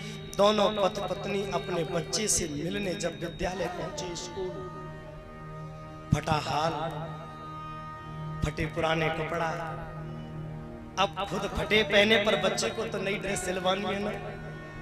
बच्चा अच्छे कपड़ों में था। गुरुजी ने आवाज अंदर जाकर टीचर ने कहा तुम्हारे फादर आए, वो तुम्हारे पेरेंट्स आए हैं, माता पिता आए, चलो जाकर उनसे मिल लो। बालक को खुशी भई आयो, और जो अपने पिताजी की माताजी की हालत देखी, फटे कपड़ा, चेहरे पर झुर्रियां, क्योंकि औरों के माता पिता आते थे तो गाड़ियों से और ये पैदल आ रहे, तो सजनों गया और जाकर खड़ा होकर नमस्ते कर ली, पैर नहीं छुए। ध्यान देना, बगल वाले बच्चे ने पूछा हु दिस मैन, ये कौन है? तो मालूम है उसने बच्चे ने क्या कहा, दिस इज माई सर्वेंट, ये मेरे नौकर है।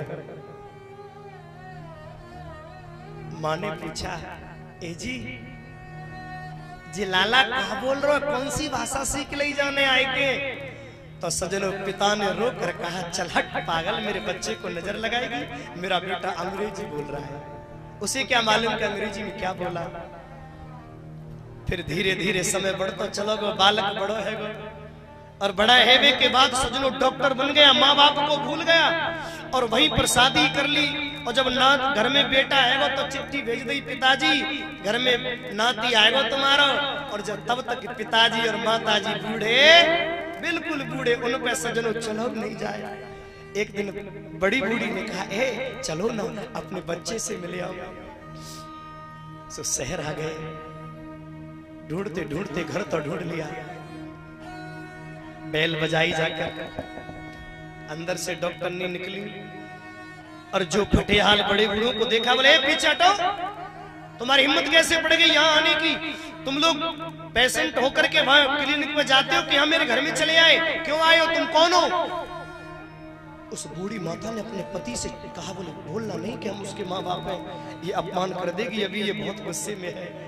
बेटी हम डॉक्टर साहब से मिलने आए हैं। बोले उधर बैठो जाकर धूप में। धूप में बिठा दिया दोनों को। थोड़ी देर बाद गाड़ी से डॉक्टर साहब पधारे, और जैसे ही सज्जनों गाड़ी से उतरा वो बच्चा अपने माँ बाप की तरफ देखा तो एक बार को उमंग बढ़ी और जाकर पैर छुए, माताजी पिताजी बिना बोले चले आए। माताजी बोली पागल, तेने तो चिट्ठी ना भेजी, बड़ी मुश्किल से तेरा घर में लोए, और सुन हमने बहू को नहीं बताया कि हम उसकी सास हैं। अंदर से बहू बोली ए बुढ़िया, और बोलना भी मत कि तू मेरी सास है, ऐसे सड़े हुए बुढ़ा बुढ़ियों को मैं घर में नहीं घुसने दूंगी। मेरे घर में आकर के तुम गंदगी फैलाओगे। पति से कहा कहीं देती हूँ, माँ बाप होंगे तुम्हारे, इस घर में ये रहेंगे तो मैं नहीं रहूंगी। उस लड़के ने हाथ जोड़े, भाग्यवान ठहर जा, इनको कहाँ फेंक दूंगा जिनने मुझे पाले के बड़ो करो। बोले अगर रखना चाहते हो तो स्टोर में डाल दो जहाँ गंदी संदी चीजें पड़ी रहती है। सजनों स्टोर में दोनों को रोक दिया। एक दिन नाती होता है, दादा दादा कह के बाबा की गोद में बाबा की गोद से दादी की गोद में, और सजनों जो दादी की गोद में वो बालक आया, ऊपर से सजनों वो डॉक्टरनी उतरी और लात मारकर बुढ़िया से बोली, निकल मेरे घर से, मेरे बच्चे को तू बीमारी करेगी, गांव से बीमारी लाई है तू। वो नाती अपनी माँ की मुंह की तरफ देखता रह गया। मेरे भैया, बूढ़ी अम्मा शर्म के मारे कुआं में जाके गिर के मर गई। अब रह गए बड़े बूढ़े बाबा, मजबूरी में 2 रोटी खानी है तो बेटा के घर पे रहनो। एक दिन क्या हुआ कि धोखे से बहन भाइयों वो बच्चा दादा की गोद में फिर आ गया, और जैसे दादा की गोद में आया तो उस डॉक्टरनी ने पूरा घर सर पे रख लिया। अरे डॉक्टर साहब बाहर निकलो, अब तो हद है गई, जा घर में मैं रहूंगी, आज ये बुढ़ा रहेगा, मेरा बेटा बीमार हो गया तो क्या करूंगी। और सूटकेस लेके चली। डॉक्टर कुछ नहीं बोल पाया तो सजनों उस बूढ़े बाप ने अपनी बहू के सामने हाथ जोड़कर कहा, बेटा तू नहीं, तू कहीं नहीं जाएगी। अरे भला तू काहे जाने लगी? तेरा घर, तेरा मकान, तेरी दौलत, तेरा बच्चा, मेरा क्या है? अब तक गांव में रहा, अब तो मेरी पत्नी नाय सेवा की चिंता हुई, अब तो आराम ते कहूं हरि गुण गाएंगे और अपना समय काट लेंगे। और बूढ़े बाबा जैसे ही चले घर पे, सजनों बेटा से कहा, बेटा अगर मैं चला गया तो तेरा कुछ नहीं बिगड़ेगा, और बहू चली गई तो तेरे बच्चे की जिंदगी बिगड़ जाएगी, इसलिए मैं जा रहा हूं। और जैसे ही बूढ़े बाबा चले, उस नाती ने बाबा को रोका। उस डॉक्टर ने अपने पिताजी के कंधे पे कम्बल डाल दिया था कि सर्दी लगे तो ओढ़ लेना। रो रहा था डॉक्टर की पत्नी ने बाप को निकाल दिया। नाती ने बूढ़े बाबा को रोका, बोले रुको। और वो छोटा सा बच्चा बाबा के सामने खड़ा हो गया। ऐसे नहीं जा सकते आप। उस बड़े बूढ़े बाबा के कंधे से कंबल खींच लिया और उसके 2 टुकड़े करके एक अपने कंधे पे धर लिया और एक बाबा को दे दिया। अब जाओ आराम करो। उस डॉक्टरनी ने कहा, बोले अकल के मारे पागल, इस सड़े हुए बुड्ढे के कंधे से कंबल तूने लिया कैसे और आधा काटा क्यों? तो उस मालूम उस बच्चे ने क्या कहा, बोले माँ मैंने इसलिए काटा है कि जब तक मैं बड़ा हुआ और तू बूढ़ी हुई तब तक कम्बल बंद हो गए बनना, तो मैं लाऊंगा कहां से? बोले क्यों? कि जब तू बूढ़ी होगी और जब तुझे निकालूंगा तो मुझे भी तो कम्बल देना पड़ेगा, इसलिए अभी से रखा है कि एक दिन जब तुझे निकालूं तो यही कम्बल देकर विदा करूंगा। सजनों उस माँ की आंख फटी रह गई, मेरा बेटा बोल क्या रहा है? ये तो कुएं की आवाज है प्यारे। इस कहानी का कहने का मतलब सिर्फ ये है, अगर आप अपने बच्चे के सामने अपने बड़े बूढ़े का अपमान करेंगे तो एक दिन तुम्हारा बेटा भी तुम्हारा अपमान कर देगा। सजनों ये राजा दशरथ महाराज हरिश्चंद्र की कथा का सिद्धांत है कि रोहित सामने खड़ा हो गया और पिताजी के पैर पकड़कर जो रोया है, पिताजी बोलो ना आप चिंतित क्यों हैं? तो हरिश्चंद्र ने रोकर कहा, रे रोहित आज के बाद न जाने तू कहां होगा, न जाने मैं कहां होगा। मेरे बेटा संत ने हमसे 60 बार सोना मांगा है, अब बोल कहां ते देंगे? सो माल में बेटा का बोलो, पिताजी हम आपके बेटा हैं, हम आपसे झूठ नहीं बोलेंगे। हमारे राज्य से दूर एक नगर है काशी, हम तीनों वहां बिक जाएंगे और संत का कर्ज दे देंगे। जो इतनी सुनी हरिश्चंद्र ने अपने बेटे को गोद में ले लिया। बारे रोहित मेरा जीवन धन्य हो गया तुझे पाकर। छोटा सा बच्चा कितना सुंदर बोल रहा है। रात भर तीनों प्राणी चर्चा करते रहे। 4 बजे विश्वामित्र ने आवाज लगाई, अरे ओ हरिश्चंद्र समय निकला जा रहा, जल्दी करो। हरिश्चंद्र ने सजनों मोटी धोती पहन ली, रानी ने मोटी साड़ी पहन ली, बेटे को तो सिर्फ लंगोटी पहना दी। और जैसे ही तीनों प्राणी नगर में से निकले, मुड़कर अपने नगर के द्वार को सजनों जो प्रणाम किया है।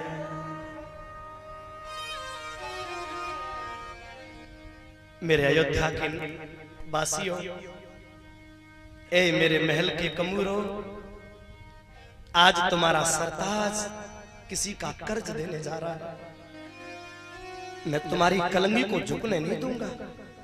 अवध के इस अयोध्या के इस नरेश का वादा है कि अयोध्या के इन महलों की कलंगी झुकेगी नहीं। और हरिश्चंद्र चले तो क्या देखा, सारी प्रजा चरणों में गिर गई, ऊपर से निकल जा। हमारे प्राण आधार जा रहे सजनों, बूढ़े बच्चे जवान सभी ने हरिश्चंद्र के पैर पकड़ लिए। सरकार हमको संग ले लो या हमको मार कर चले जाओ, हम तुम्हारे बिना नहीं रहेंगे। सारी प्रजा रो रही है। और चले तीनों प्राणी करके प्रणाम, रामा करके प्रणाम, ओ रामा करके प्रणाम। ये चले तीनों प्राणी करके प्रणाम, रामा करके प्रणाम। हरे करके प्रणाम चले तीनों प्राणी, सुत राजा और रानी। करके प्रणाम चले तीनों प्राणी, सुत राजा और रानी। सारी प्रजा रो रही है। सोरे ऐसो राजा अवन मिले गो, ऐसो राजा अवन मिले गो, छोड़ी चले राजा अपनी रजधानी। करके प्रणाम रामा करके प्रणाम। ये चले तीनों प्राणी करके प्रणाम रामा करके प्रणाम। अरे हो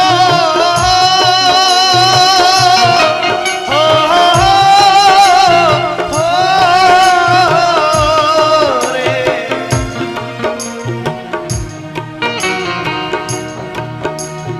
राजा, सारी प्रजा ने पैर पकड़ लिए राजा के और कहा प्रभु रुक जाओ। सारी प्रजा अनाथ हो गई, नगरी अनाथ करके मत जाओ। राजा ने सबको समझाया और समझाकर बहन भाइयों जो महाराजा के चले, सारी प्रजा रोती रह गई। राजा थोड़े से, देखिए सज्जनों, हम लोग क्या कर पाएंगे किसी की परीक्षा पूरी। हरिश्चंद्र थोड़े से आगे बढ़ पाए तो बेटे के पैर में छाले पड़ गए, छाले फूट गए, उनमें से खून निकला। और रोहित सजनों जो चीख कर बोला मैया अब चला नहीं जा रहा है, काशी कितनी दूर है। तो सजनों मैया धीरज बधा रही है, देख बे सामने दीपक जल रहे, बस आए गए लाला। रोहित बोला माँ अभी तो बहुत दूर है, मुझ पर चला नहीं जा रहा। विश्वामित्र को मौका मिल गया, खबरदार अगर इस बच्चे को गोद में लिया तो मुझसे बड़ा कोई नहीं, अभी किसी का किसी से कोई संबंध नहीं है, अब आप सब मेरे नौकर हैं, अपना अपना चलिए। बेटा बोला माँ तेरा बेटा हिम्मत नहीं हारेगा माँ, आखिरी दम तक। और मुझे पता है कि मेरी श्वास तब तक नहीं टूटेगी जब तक महात्मा का कर्जा नहीं दे दूंगा। आगे बढ़े, विश्वामित्र बोले इनकी परीक्षा कर लूं। सो ठंडो ठंडो पानी एक कुआते भर के लाए। प्यास के मारे प्राण निकल रहे थे तीनों प्राणियों के। विश्वामित्र ने ला करके जल दिया। हरिश्चंद्र ए पागल थोड़ा सा जल पी ले, थोड़ा जल पी ले। हरिश्चंद्र ने कहा प्रभु एक बात कहूं, आप अयोध्या के सम्राट से बात कर रहे हैं, मेरे प्राण भी निकल जाएंगे ना, फिर भी जल को नहीं छू सकता। मैंने प्रतिज्ञा करी है कि जब तक कर नहीं दे दूंगा अपने राज्य का कुछ पाऊंगा नहीं। महाराज विश्वामित्र बोले ये तो राजा है, शायद बच्चा छोटा, वो रानी अबला होती है, शायद तारा कुछ ले ले। तारा के पास में आए, तारा तुम जल पी लो। तारा ने कहा स्वामी कैसी बात करते हैं, जिसका पति प्यासा हो, जिसका पति कुछ न ले रहा हो और उसकी पत्नी पानी पी ले, ये का धर्म है। मर जाऊंगी सरकार लेकिन मैं पानी नहीं पी सकती। विश्वामित्र ने सोच लिया निश्चित ही बेटा बच्चा है, इसको तो बातों में दे ही लूंगा, और अगर बच्चे ने भी पानी पी लिया तो डंका बजा दूंगा कि हरिश्चंद्र का सतीत्व, हरिश्चंद्र का सत्य टिक गया। देखिए सज्जनों, ऐसी घोर परीक्षा के नन्हे से सुकुमार की जीव चिपक रही है प्यास के मारे, और सज्जनों बूंद भी पी लेगा तो धर्म चला जाएगा। अरे रोहित, तू काहे पागल बननो, नेक सो छोरा, लल्ला तू जा पानी पी ले। तो रोहित ने रोकर कहा, बाबा आप किससे बात कर रहे हैं तुम्हें मालूम है? आप अयोध्या के सम्राट के पुत्र से बात कर रहे हैं। मेरा पिता पानी नहीं पिएगा, मेरी माँ पानी नहीं पिएगी, तो ये छोटा सा बच्चा पानी कैसे पी सकता है? बाबा रखिए अपने पानी को, ये बिना पानी के भी जिंदा रह सकता हूं मैं। और धीरे धीरे करके काशी में पहुंच तो गए, और जैसे ही चौक पर खड़ा कर लिया साहब हरिश्चंद्र को, महाराज धीराज अवध नरेश छत्रपति सम्राट महाराज हरिश्चंद्र जी महाराज, इतना बड़ा लंबा नाम छोटे से नाम में परिवर्तित हो गया। राजा रानी पुत्र बिक रहे,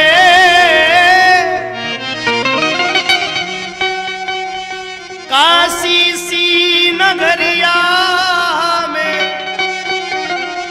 काशी सी नगरिया रे हरिश्चंद्र भूपाल बन गयो, हरिश्चंद्र से हरिया। एक बात कहूं सज्जनों, कितनी भी मुसीबत पड़े कभी डिगना नहीं, लाख संकट पड़े लेकिन ब्रह्म को छोड़ना नहीं। जब मुसीबत आती है तो सज्जनों अपने भी पराये हो जाते हैं। जब मुसीबत आती है सज्जनों, राजा हरिश्चंद्र खड़ा है, बिक रहे हैं सज्जनों। मैंने देखा है जब मुसीबत पड़ती है, अरे हमने क्या मुसीबत झेली है। हमारा अगर छोटा सा घर चला गया, छोटी सी जमीन चली गई, तो हम सज्जनों पागल हो जाते हैं, सब बर्बाद नहीं हुए। अरे हमसे बड़े बड़े हमारे पूर्वजों को याद कर लीजिए। शायद आपने कथा सुनी होगी, 1 मिनट की बात, बामनगढ़ का राजा नल, आपने कथा सुनी होगी। 2 मिनट में आपको समझाऊं सज्जनों। जो स्थिति हरिश्चंद्र की है, आपने सुना होगा कि जब राजा नल का सब कुछ बर्बाद हो गया था तो एक रोटी को तरस रहा था राजा। अरे हम लोग क्या मुसीबत झेलेंगे। मेरे बहन भाई, हमारे पूर्वजों ने कितनी मुसीबत झेली। एक कथा हमको सिद्धांत देती है। आज हम लोग रोटी को मोहताज नहीं है, पर उनको देखो। जब राजा का सब कुछ चला गया था ना, तो दमयंती को लेके घर से गया था वो। अपने भी पराये हो जाते, अपने भी पराये होते हैं, बहनें भी आंख दिखाती है। मैंने सुना है महाराज हरिश्चंद्र चौक पर खड़े हैं। जो बात मैं आपसे कह रहा था नल के बारे में सज्जनों, जब नल गया था ना, 2 मिनट सुनना, तो दमयंती ने और नल ने मछलियां पकड़ी थी, और नल पानी लेने गया था, और वो जली हुई मछलियां सज्जनों पानी में अंदर चली गई जिंदा होके। जब राजा ने पूछा, रानी लाओ मछली कहाँ है? तो रानी अगर ये कहती है कि जिंदा होके चली गई, तो राजा कहेगा रानी कपट कर रही है। रानी ने अपने ऊपर ले ली, सरकार वे तो बहुत भूखी थी, मैं इसलिए मैंने वे तो खा ली। राजा नल जान गया था मेरी पत्नी ऐसी नहीं है। अरे ये भी छोड़िए सज्जनों, राजा नल की एक मुंह बोली बहन थी परीक्षित महाराज, जिसकी शादी उसने करी थी, सगी नहीं थी। जब मुसीबत पड़ती है तो अपने भी सज्जनों साथ छोड़ जाते हैं। राजा नल ने सोचा कि अब एक ही उपाय, दमयंती मित्र के घर गया तो दूध में खून हो गया, खुंटी हार निकल गई। अब तो सिर्फ एक ही उपाय है, बस एक मेरी बहन है मुंह बोली, मैं उसके पास जाता हूं। जिस बहन को मैं हाथी घोड़े भर के सोना दान करता हूं, वो मेरी बहन मुझे रोटी जरूर दे देगी। देखना जब मुसीबत आती है सज्जनों, जब राजा नल आता था तो रानी फूल बिछा देती थी, मेरा भैया आ रहा है, सोना चांदी ला रहा है, फूलों से स्वागत करो। और आज जब फटे हाल गया, मालिन से कारी मालिन जारी मेरी मेरी बहन से कह देना तेरा भैया रोटी मांगता है। तो सजनों जब मालिनी के पास में वो खबर गई, मालिन ने रानी को बताया, रानी तुम्हारा भैया न लाया है। सजनों रानी खुशी के मारे पागल, कितना सोना लाया, कितना चांदी लाया। मालिन बोली कुछ नहीं लाया, फटेहा लाया। तो मालूम उसने क्या किया, जब ये सुना कि फटेहा लाया है सज्जनों, तो भूसी की रोटी और फटे हुए छन्ने में बांध कर दे दी, उसके मुंह पे मार देना और कहना दोबारा मुंह दिखाने आवे नहीं। तो राजा नल ने दमयंती के सामने उन रोटियों को गड्ढे में गाड़ दिया। रानी ये देख मुसीबत इसका नाम है। सज्जनों अपने भी पराये हो जाते हैं। राजा हरिश्चंद्र खड़े चौक पर, भैया विश्वामित्र आवाज लगा रहे, अरे ओ दूर काशी के लोगों, दूर दूर से आने वाले लोगों, मेरे पास 3 प्राणी हैं, प्रत्येक का मूल्य 20 भार है, जिसको चाहिए ले जाए। इतना सुनकर के सज्जनों एक वेश्या अपनी अटारी पर खड़ी थी और अटारी से वेश्या ने नीचे देखा तो सज्जनों रानी पर उसकी नजर गई। देखना समय, रानी पर उसकी नजर पड़ी, उसने कहा ये मेरे काम की है और वेश्या लेने आई। अब तो रानी रोकर बोली, प्रभु मेरा सतीत्व बचा ले, मेरे मालिक सब कुछ चला जाए पर सतीत्व बचा ले। वैसे अपने घर दौलत लेवे गई तो बंदरों ने उसको झपट दिया, रानी का सतीत्व बच गया। भैया एक ब्राह्मण आए, अरे ओ बाबा इस बेटी का क्या लोगे, ये मेरे आश्रम पर भोजन बनाती रहेगी। महात्मा जी बोले 20 भार दिया।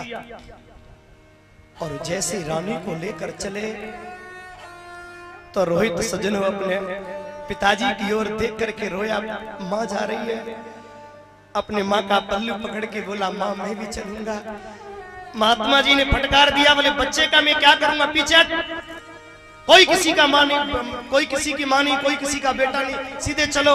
बालक सज्जनों रोकर बोला महात्मा मैं तुम्हारे पैर दबाता रहूंगा, मैं तुम्हारी सेवा करता रहूंगा, बिना माँ के मैं नहीं रह पाऊंगा। सज्जनों रोहित को भी खरीद लिया, महात्मा ने दया आ गई। सत्य देखिए मेरे प्रिय भक्तों, एक कालू नाम का सुपच हरिश्चंद्र को ले गया।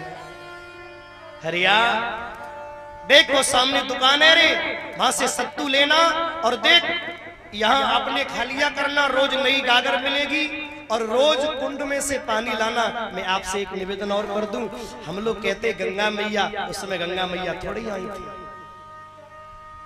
प्रमाण है। मालूम गंगा कब आई,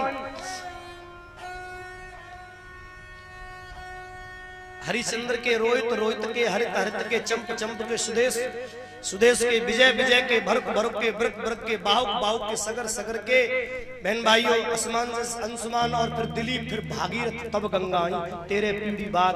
और हम लोग जो है गीत गाते गंगा जल की, ये टेक लगाए लिए साहब, गंगा जल नहीं था। मैं आपको बताऊं शंकर जी ने काशी में नृत्य किया और नृत्य करके त्रिशूल पर सत रज तम 3 त्रिशूल पर काशी बसाई है। और जब भगवान ने नृत्य किया तो उनके कान का कुंडल गिर गया, मणि सहित उस घाट का नाम पड़ गया मणिकर्ण का घाट। आज भी है काशी में, जहां आज भी मुर्दे जलते, उस घाट से पानी लाते थे। गागर को हाथ में ले लिया। भाई बहन मैया गौरते सुंदर गागर लेकर के महाराज हरिश्चंद्र पानी भरने जाते हैं, रोज लाते हैं, जाते हैं, शाम को दुकान से सत्तू खरीद लेते और जैसे ही पानी डालकर नमक डालकर खाने को सजन होते। भाई बहन ध्यान देना, भैया सत्तू लेकर के महाराज जैसे ही आते और खाने को तैयार होते, विश्वामित्र कोई न कोई रूप लेकर आ जाते, कभी भिखारी का, कभी महात्मा का, कभी भिखारी का, कभी महात्मा का। कहते कई दिन हो गए महाराज को भोजन नहीं मिला तो एक एक हड्डी नजर आने लगी। बारे सत्य और आज महाराज कपकपे हाथों से हाथ कप रहे, शरीर में जान नहीं है, और गागर भरने के लिए उस मणिकर्ण का घाट पर पहुंचे। गागर को भर तो लिया, पर इतनी ताकत नहीं है कि उठा सके। अब आसरा ढूंढ रहे, किसी का आसरा मिल जाए तो बहुत अच्छा रहे। सामने देखा कोई आ रहा है, और गौर से देखा, ओहो ये तो कोई जान पहचान की आ रही है। और गौर से देखा, हाय मैं मर जाऊं, ये तो मेरी पत्नी तारा है, वो भी पानी लेने आई। राजा हरिश्चंद्र ने दोनों हाथ जोड़ लिए, और बहन भाइयों हाथ जोड़ करके रानी से जैसे ही निवेदन करके हाथ जोड़ कर कहा, अरे रानी, अरे तारा, रानी तुम आ गई। रानी तुम्हारे आने से मेरा जीवन धन्य हो गया, नहीं तो आज कालू मुझे गालियां देता, धक्के मारता।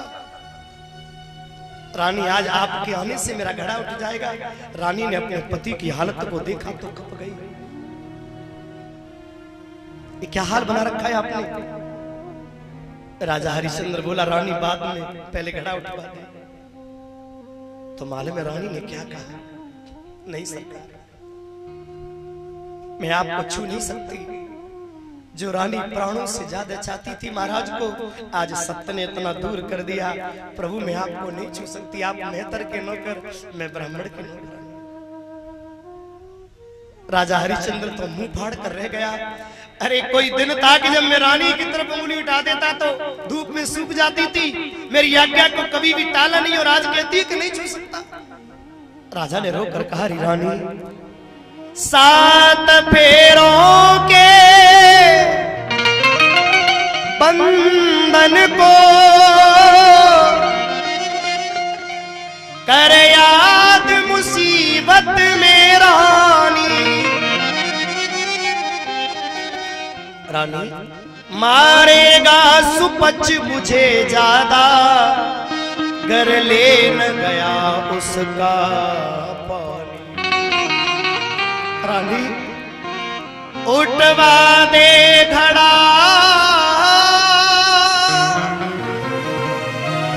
रानी मेरा घड़ा उठवा दे, मेरा रानी एहसान तेरा हो जाएगा, तेरा तो कुछ ना बिगड़ेगा, सम्मान मेरा हो जाए। रानी तेरी कसम, बहुत दिना भई ओ मेरी रानी। रानी सुनो ना, बहुत दिना भई अन्न न खाया, उठा न बैठा जाए, घड़ा न जाए उठा, घड़ा न जाए उठा।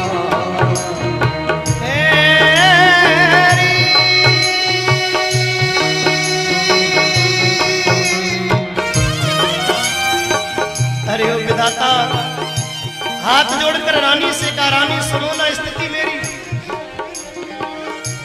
बहुत दिना भाई ओ मेरी रानी, बहुत दिना भाई ओ मेरी रानी, अन्न न मैंने खाया,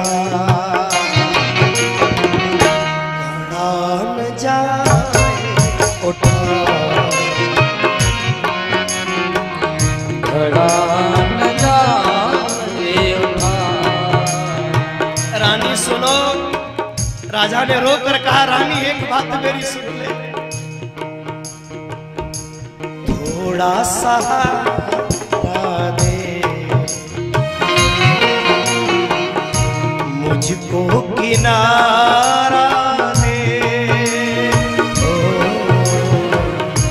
थोड़ा सहारा दे,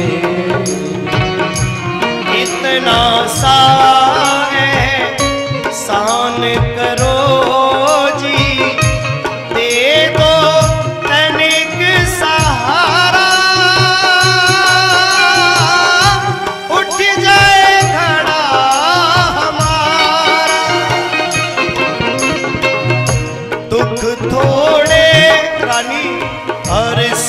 थोड़े दुख घने जगत में,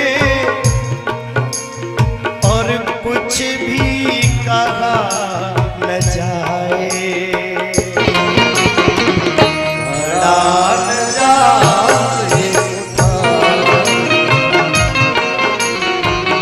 खड़ा न जाए।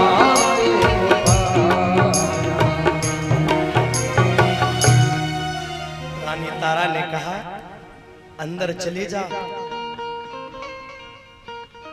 डुबकी लगा लो, अपने आप सर पे रख जाएगा। राजा रोता रह गया, रानी चली गई। और सजनों जैसे तैसे घड़ा लेकर के गया, ठोकर लगी से फूट गया। काली बोला भैया हरिया, तुझे रोज सत्तू देता हूँ भैया, पर तू सूख क्यों रहे हो? अगर तू पे पानी को काम ना है रहे हो तो तू देख दूसरा काम संभाल ले। जा मरघट में मरघट की रखवाली कर। और जैसे ही हरिश्चंद्र को मरघट में भेजा, सजनों काले कपड़े सिला दिए, बदबू आ रही है जिनमें, सर पे कफन बांध दो, कारो डंडा दे दो, जगह जगह मुर्दा जल रहे, जगह जगह दुर्गंधी आ रही है। किसी को पैर पड़ो है, किसी को सर पड़ो है। कुत्ते सजनों मांस खा रहे, बोटी खींच खींच के ले जा रहे, लोग जल रहे, लोग गाड़े जा रहे। बहन भाइयों, दुर्गंधी के मारे खड़ा नहीं हुआ जा रहा। और ऐसी स्थिति में हरिश्चंद्र को मरघट का सजनों शासन दे दिया। हरिश्चंद्र मरघट में पहुंचे और खाने के नाम पे जो पिंड में से आटा बच जाए, बाई में से भोजन बना ले और खा ले।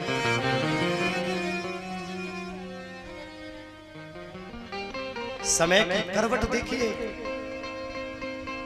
आज 4 बजे सवेरे सजनों बच्चे ने, रोहित ने अपनी माँ को सपना, आज सपनों देखो बेटा, मैया बड़ा अच्छा सपना देखो सवेरे। मैया मैया आज ना मैंने बहुत अच्छा सपना देखा है। तारा बोली क्या देखा है? मैया हम ना बड़े वाले बाग में गए हैं और आपके लिए सुंदर से फूल लाए हैं। माता आपको आदेश है जाए तो हम बड़े वाले बाग में चले जाए। तारा बोली पागल मत बनो, बड़े वाले बाग में बड़े बड़े हिंसक जीव रहते, ऐसा मैंने सुना है। अब तो पंडित जी के पास पहुंच गए रोहित, बाबा तुम ही समझा मैया को, मैं को जाने नहीं देती, घर में बंद करे रहती है। अब हम बड़े हैं रहे, अब हम बाहर जानो सीखेंगे, हम तो बड़े वाले ही बाग में ते फूल लाएंगे। ब्राह्मण ने कहा बेटी जाने दो ना, कोई बात नहीं है, जाने दो। तारा बोली प्रभु न जाने आज सवेरे से, न जाने क्या बात है, आज सवेरे तुम मेरा हृदय नाय कर रहा हो कि मैं अपने बेटा है अपने से ने को दूर करूं। पता नहीं महाराज आज सवेरे ते कैसा है रहे, ऐसा लग रहा मेरा छैया मेरे पास भी रहे। विश्वास वो सजनों महात्मा जी बोले ऐसा कुछ नहीं है, आपका बहम है, जाने दो। और संत के कहने पर मजबूरी में भेज दिया। भैया नन्नो सा फूल गुनगुना तो जा रहा है, गुरुजी के लिए सबसे बड़ा फूल लाऊंगे, गुरुजी आशीर्वाद देंगे, ऐसे फूल लाऊं जो गुरुजी याद करे। बड़े वाले बाग में जा रहा है, नाचता कूदता जा रहा है, उसे नहीं मालूम कि मेरा काल मेरा इंतजार कर रहा है।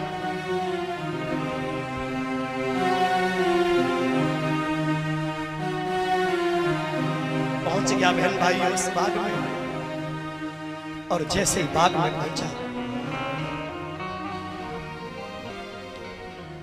बेला के बड़े सज्जनों बगल में एक बड़ा सा फूल है, और उसी फूल में विश्वामित्र नाग बनकर बैठ गए। बेटा बोला ये फूल बहुत बढ़िया है, गुरुजी को बहुत अच्छा लगेगा, जय वाला ले जाऊंगा। और सज्जनों जैसे ही फूल की ओर बढ़ रहा है, एक भमरा फूल पे भड़ बना रहा है, मानो वो फूल भमरा ते कह रहे हो भैया जब बच्चा ते कह दे मेरे पास नहीं आएगा। लेकिन भौरा भी मजबूर है कि उसकी भी जुबान नहीं है जो बता सके।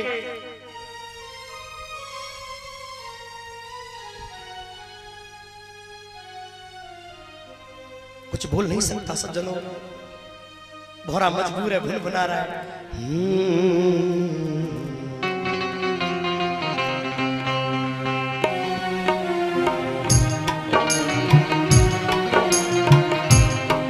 उस फूल की ओर बेटा बढ़ रहा है। दुख सुख आए जाए जाए, दुख सुख आए जाए, दुख की भूगन सुख सुख की भूख दुख की चिंता प्रेम जिसे अपना सुख दुख आए जाए सुख दुख आए जाए। बहन भाइयों, मीरा ने पिया विष का प्याला, विष को भी अमृत कर डाला। ढाई अक्षर प्रेम का पढ़कर मस्त कबीरा गाए। सुख दुख आए जाए सुख दुख आए जाए। भैया मानो वो फूल कह रहे हैं, ए भमरा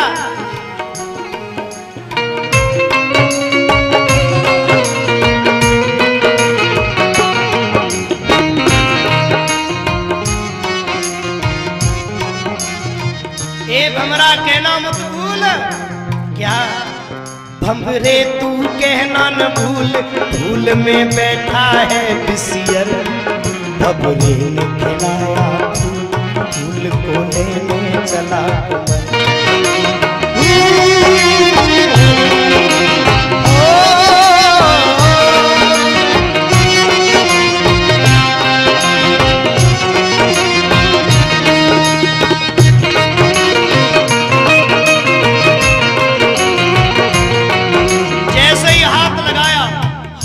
फूल पर जब डाला, नाग ने उसको डस खाया। घर में गिरा है वो बेटा, कुछ भी बोलना हो पाए। हमरे तू कहना न भूल, फूल में बैठा है बिसियर। हमरे ने खिलाया फूल, फूल को लेने चला कुमल।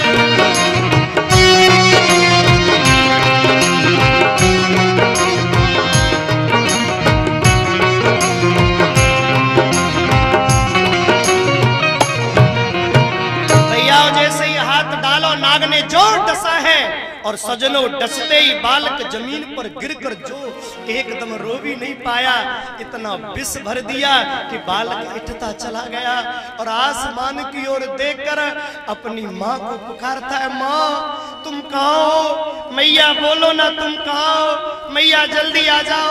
आप ठीक कहती थी मैया, मैं तुम्हारी बात नहीं मानी। मैया मुझे बचा लो, मैं मरना नहीं चाहता। अब तो सजनों 2 बार मामा निकला और बालक सजनों जमीन पर गिर गया।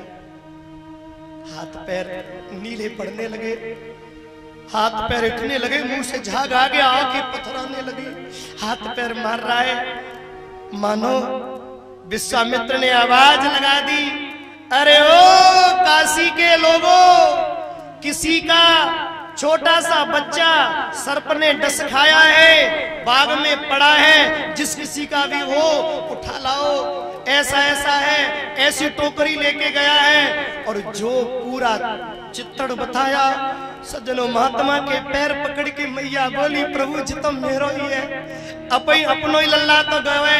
महात्मा बोले, खबरदार, मेरी पूजा का समय हो रहा है, पहले प्रसादी तैयार करो, उसके बाद में जाना। कहीं भी कोई किसी का बेटा नहीं, आप इस समय यहाँ हमारे नौकर हो। मैया सजनों भोजन बना रही है, लेकिन मन पड़ा मैया का बेटा पर।